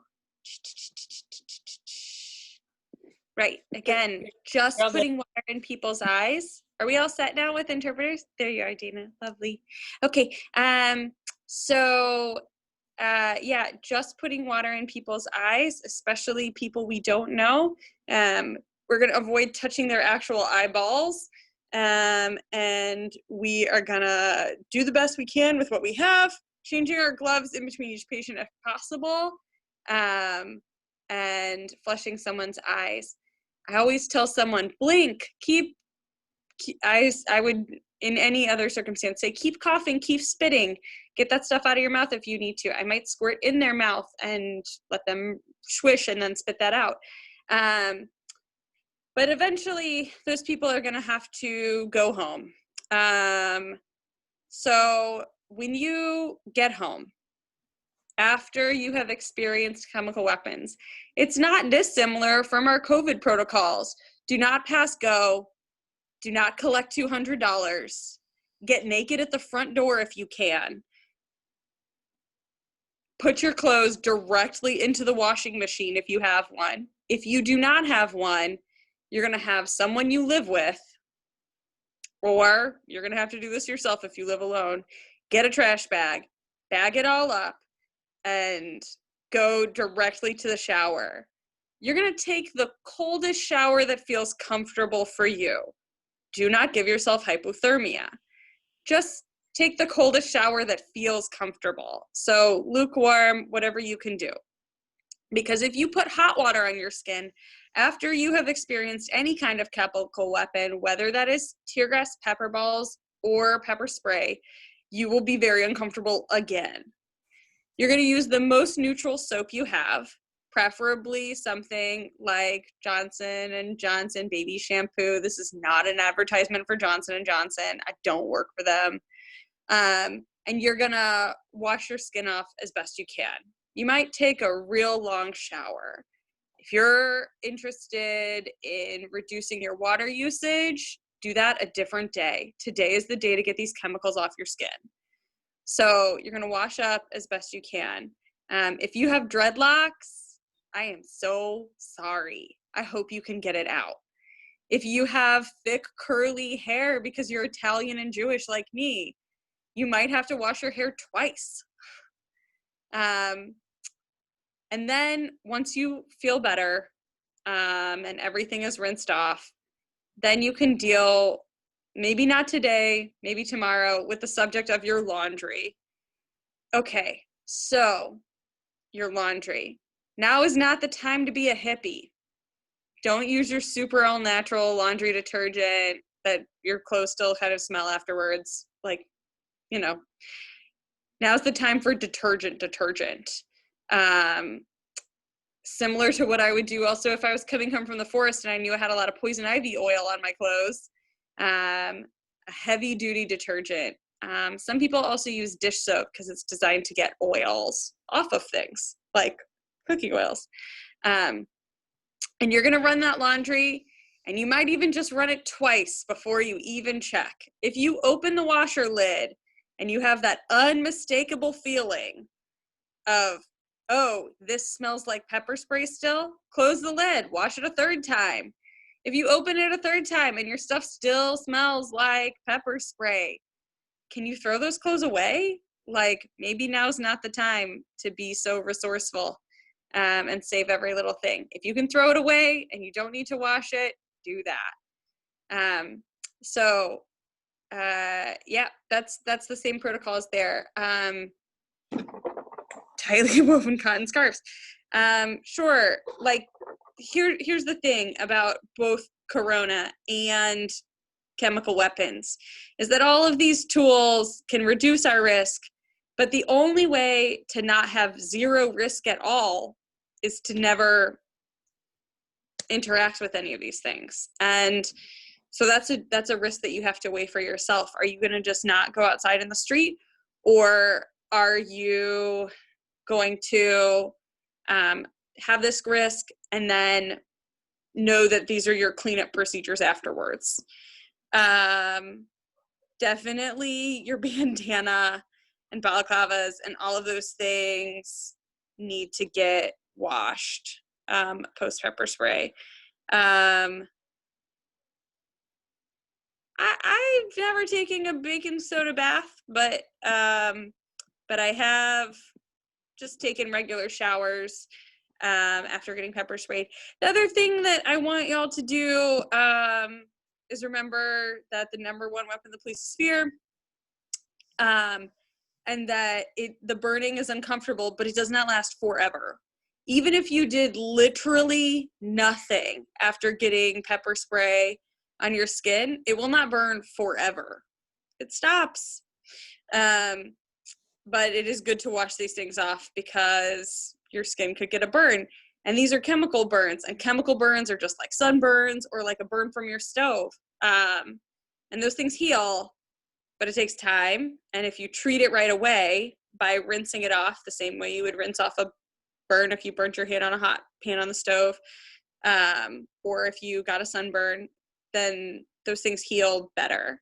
The other piece of aftercare that I want to tell you is that this aftercare plan is not just about the physical effects of the chemical weapons, but it is also about the immense amount of stress that you have been under by being attacked by the police. You do not deserve to be attacked by the police. You do not deserve to be attacked by the police at any time. I don't care what you were doing. You do not deserve to have chemical weapons on you. So, do the best things you can do for yourself. I don't recommend that you have drugs or alcohol, even if those are usually good coping mechanisms for you, because that stresses your liver out. But I do recommend that you do those things you mentioned earlier when Tyga talked about self-care. So watch your favorite movies, cuddle up with your teddy bears, call your best friend on the phone, do the best things you can to care for yourself, eat your healthiest food, eat the foods that are comforting to you, but try not to stress your liver out anymore if you can. All right. Yeah, that's what I have to say about chemical weapons and aftercare. And now Sasha is going to talk to us about coping, unwinding, and transforming after an action. Minor correction, I'm going to do handcuffs first. So someone, no worries. So someone just asked if there's more content. I'm going to talk for about 10 minutes about handcuffs for 5, and then about 5 on, quote, coping, unwinding, transforming after an action. And then we'll stick around for some more Q&A for folks for a little bit, but at that point we'll be done with new content. Okay, so handcuffs. Explicitly, handcuffs are awful. They are literally a tool of bondage. They have a horrific history in terms of slavery. They're meant to be degrading and uncomfortable and a bit painful. That sucks. It's not fair. It's a good chunk of why we're still all out in the streets protesting. The reason I'm going to talk with you about them a little bit today is so that you know what's like normal uncomfortable and what's holy shit, we need to have something done about this uncomfortable, if that makes sense. So there are 2 kinds of handcuffs. There's the metal ones that are like the kind you see on the cop dramas and that they sell in the kink stores. It's metal with a key. They can be tightened and loosened by an officer with a key. Oh, important point. If communicating with your hands, like with ASL, is a primary mode of communication for you, you can request that your cuffs be put on in the front. That way you can still communicate. Again, cops are bears. That they are supposed to do the right thing and enable you to continue to communicate doesn't guarantee that they will, but it's a thing you can ask for and that you can ask your buddy to help you advocate for. And folks sometimes have a lot of success asking for that. Someone in the comments points out that cuffs in front is also safer for larger bodies. I think it's also safer for folks with shoulder and arm issues. It's safer for a lot of folks. Advocate for it if you think you need it. Maybe you get lucky. Maybe the cop behaves themselves. So there's the metal cuffs that can be tightened or loosened, that are the kind you see on TV all the time. There's also the plastic zip tie cuffs that work just like any zip tie you might have encountered in any other function in your life. Those just get tightened and tightened and tightened and have to be cut off to remove. Those are the kind that get used at mass actions when officers are going to be arresting dozens of people. Those are very easy to tighten too much by accident, maybe genuinely by accident, maybe maliciously. What we're worried about with handcuffs is the three things about our hands. There's circulation, there's sensation, and there's movement. So circulation, anybody of any skin tone can check by pinching your fingernail bed. Like right here, you pinch, it'll blanch out and then the color will come right back. Some folks with circulation issues, for example, diabetes, it'll come back a bit slower, but it should still, there should be color returning. You can pinch your own fingernails and have someone behind you look and see what happens. If you're arrested with other people, it's a way we can help keep each other safe, is to check and make sure the color's coming back.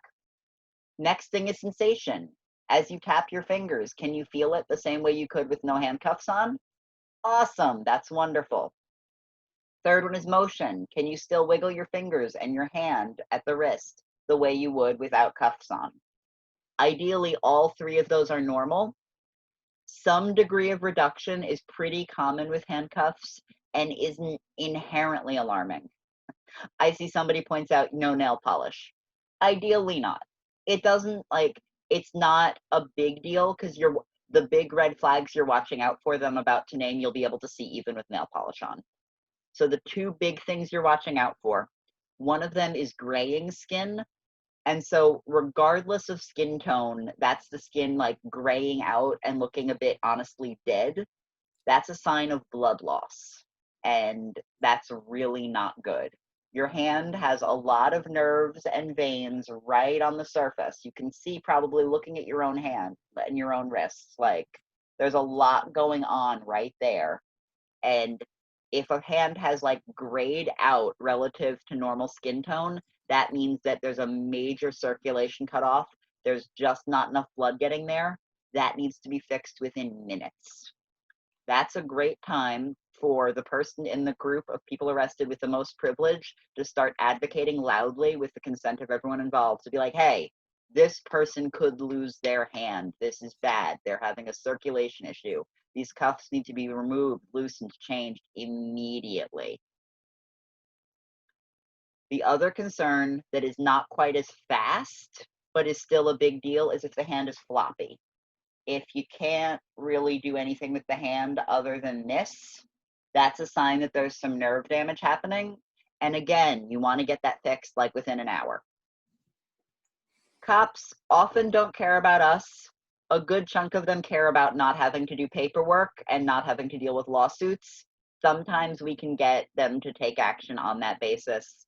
Again, this is a great time to ask someone with more privilege in the group to start making demands. If your hands, again, are graying out, you want to get that taken care of within minutes. If they're floppy, you want it getting taken care of within like an hour. Because those are the signs of something that could cause really long-term damage. It's really common to have more, like less serious complaints that are still really awful. It's common to have like some tingling or some numbness or like a little bit of loss of motion, but you still have some motion there. Nerves heal, they just heal slowly. Check in with your street medic when you're getting out. It's very common when you're getting out of jail to have a whole bunch of folks there for jail support. And usually there's a street medic or someone at jail support has the phone number for a medic who can talk you through what's going on with your body at that point. We're happy to do handcuff support afterwards. I'm going to check the Q&A for questions. Repeating the part about movement. So in a basic way, you just want to check that you have the range of motion that you normally have. In terms of severe concerns about motion, if the hand is just floppy, so you try to do something with your hand and all you can really do is use your whole arm to fling your hand around, that's what's really not good. There's a question about if pre-existing nerve damage in the hand can be a heightened risk. Hillary, do you actually have an answer on that, or does another trainer have an answer on that? My gut would say yes, but I don't actually have context to back that up. If pre-existing nerve damage is a risk factor for cuff use. Hey, Thanks, Hillary. yeah, so I don't think it's necessarily a heightened risk. But what you do want to know is what your baseline is, because somebody might assume that you have a different baseline. So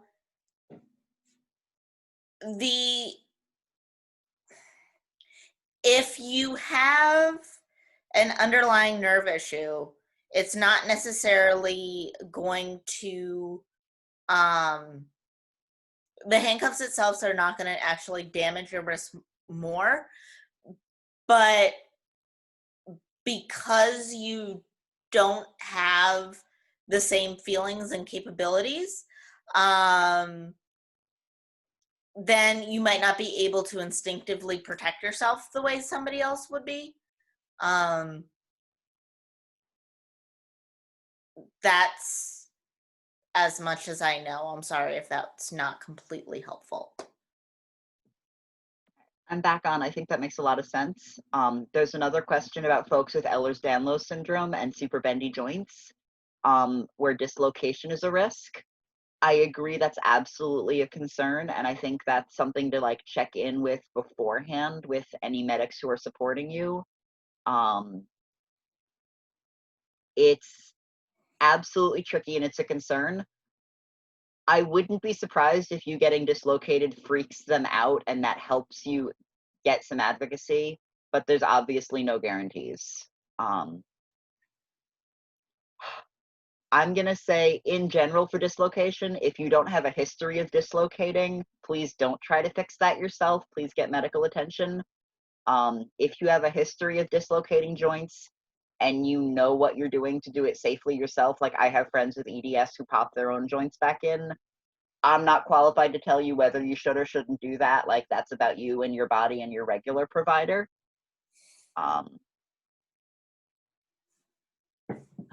So there's a question about like unarresting and de-arresting.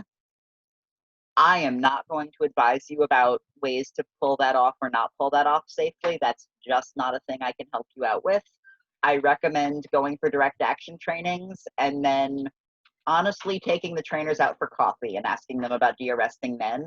I don't recommend like even asking that one in a big training. That's a complicated question that's really out of our scope. There's a question about when you are being cuffed, if it can help to flex your muscles a bit. So what that means is like while the cuff is going on, putting your hand way out or squeezing it to make a fist.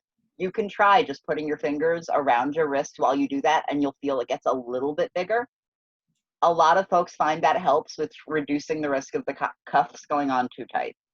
Unfortunately, cops know about those tricks. Odds are there's at least one cop watching this show right now. Hi, Officer Friendly. I hope you're learning a lot.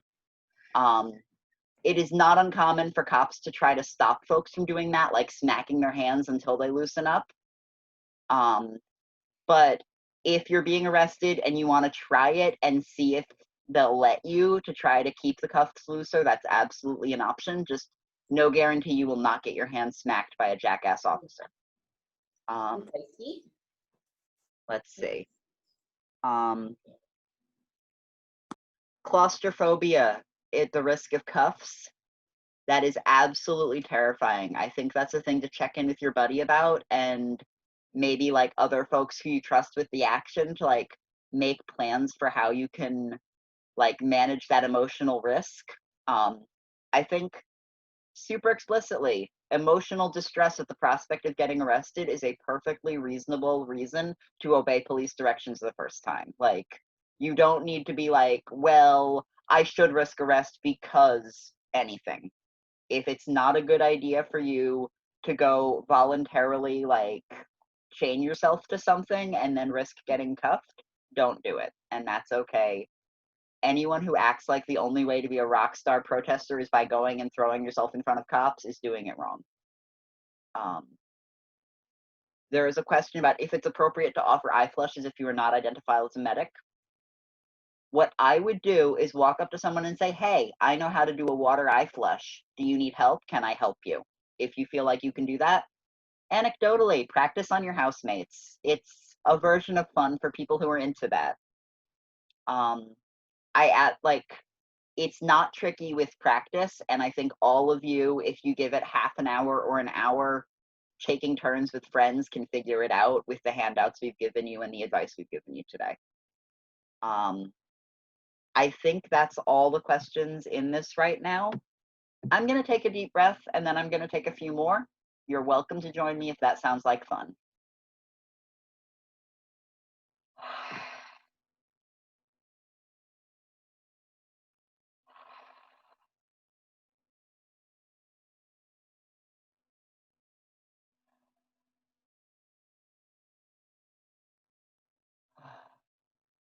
So we just talked about all the heavy shit. How are we all doing? The reason that we talk with you all about heavy shit is because we want you to have the information to know what's less scary, and so that you can spread that information out to keep everybody calmer so everyone can stay in the streets for as long as they want to. I'm glad I made some of you laugh. You're actually all super badasses for sticking with it through this. Like, this has been a couple hours of content. You're doing great. We're just going to take about 5 more minutes to talk about like emotional aftercare. Marta actually kicked that off great with after an action, especially if things have been awful, cuddle up with your stuffed animal and like eat foods that take care of you and nourish you, and all of that advice. That was great. What I'm going to point out now is that there are lots of ways to feel after an action. You might be exhilarated and stoked to do it again. You might be scared to go out another time. You might be angry and not even like really connect with why. You might dissociate. You might be super in your body. There's so many options. All of that is valid. It's okay to have all of those feelings. What we recommend for folks is to debrief afterwards with folks who are there. In your handouts, there's a few emotional support handouts. One of them is a guide for a listening partner, and a lot of folks find value in that. It's a way of structuring those conversations. It can be really re-traumatizing to talk about, and then the cops did this, and then I did this, and then the cops did that. That can be awful for everybody. What feels really great for a lot of folks is to focus on the feelings. I felt this, I was so scared, here's how I'm doing now, I'm feeling this in my chest, I'm feeling this in my belly, like my hands are shaking, and talking through those kinds of things. Advice I give in general, you should stick to your usual level of drinking and drugging from the week before the action.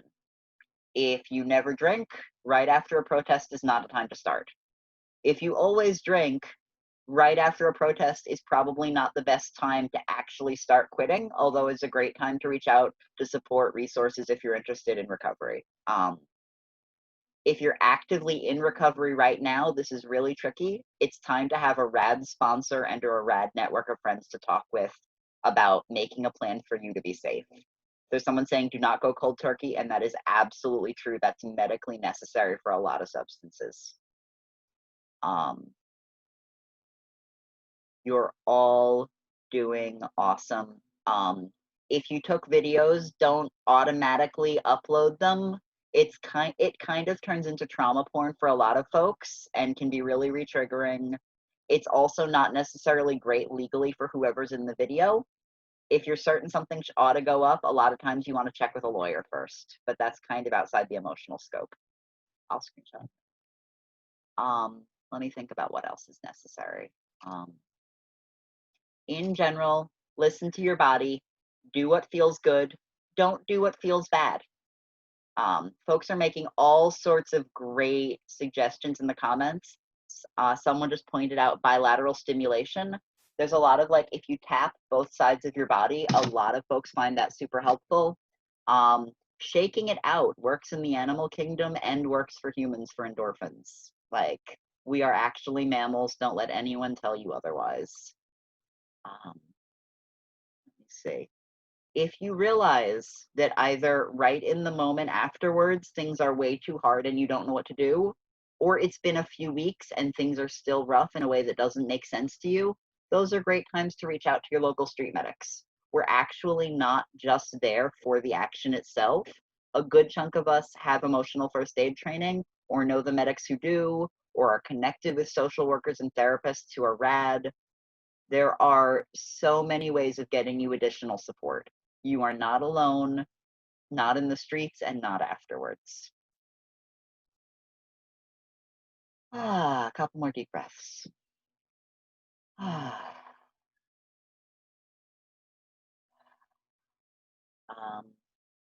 I'm going to check the Q&A. So there's been some handout related questions. You've gotten the links to the handouts a few times. The link is tinyurl/PHS for protester health and safety handouts. tinyurl.com/PHS handouts. We'll put it in the chat again a few more times. Everything in there is free to distribute as widely as you want. Oh, it's in there right now. Good job, everybody. There may be another one of these sessions. We're probably putting this one up online somehow and sending you all the link through your emails. I think that's all the super critical updates. I'm gonna bounce so that Tyga and or Surya can give other things. I love you all in case I don't pop back in video.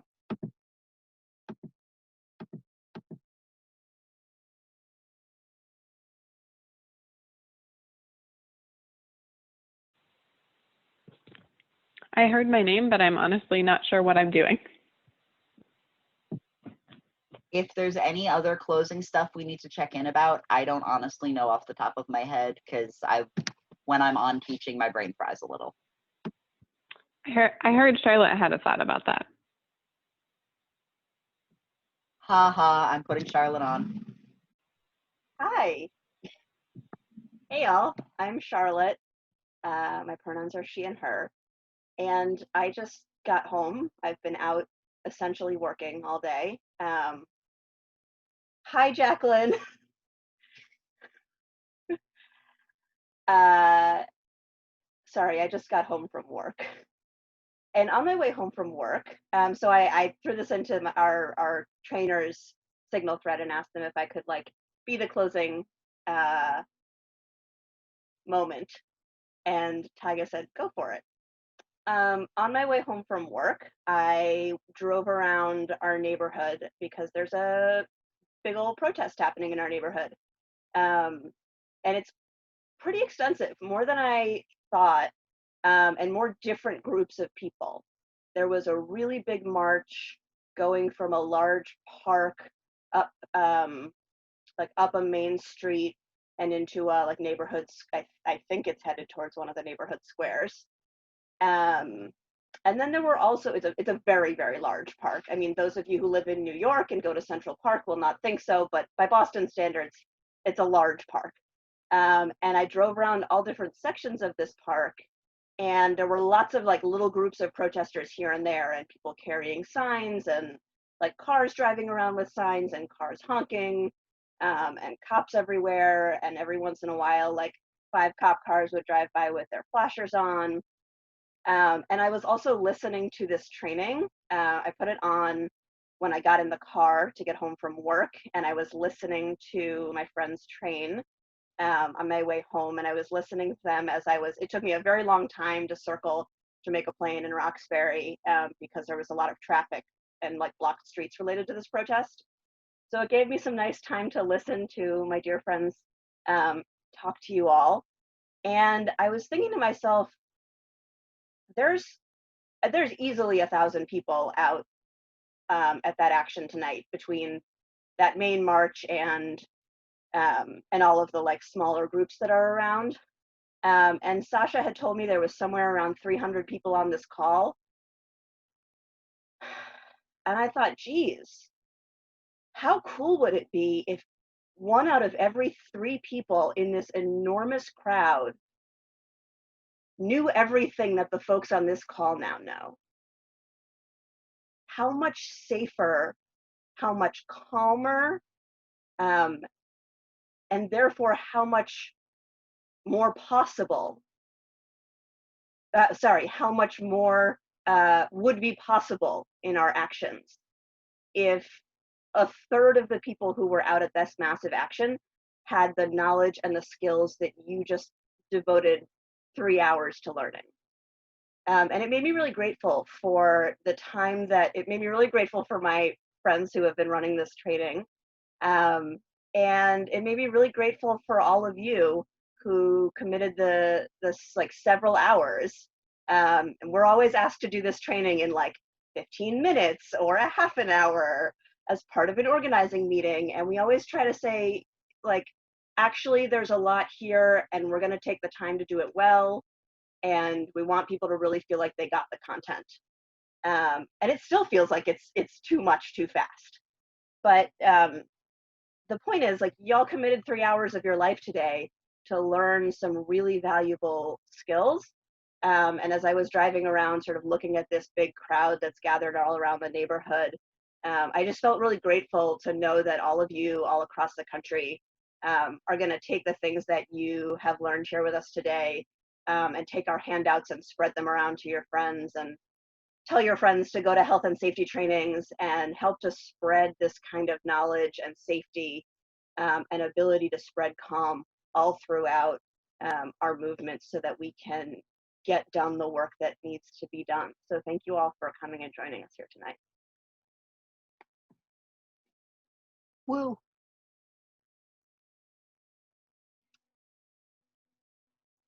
Trainers, who's logistically closing?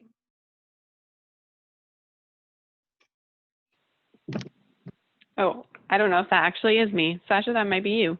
It might be. There's at least one trainer who recorded this. I have. Surya might have done so as well. We will email out the video when we figure out how to pull that off. This is our first time. Please be patient with us. Oh, yeah, thank you. Also, huge thanks to both of our interpreters who have been badasses again on short notice. Good job, both Benny and Dana. And thank you to Surya for, again, logistics on a couple hours notice. You have the links to the handouts, share them widely. We love you all. Do more trainings. Good night. Bye, y'all. Okay. I'm going to turn off the recording.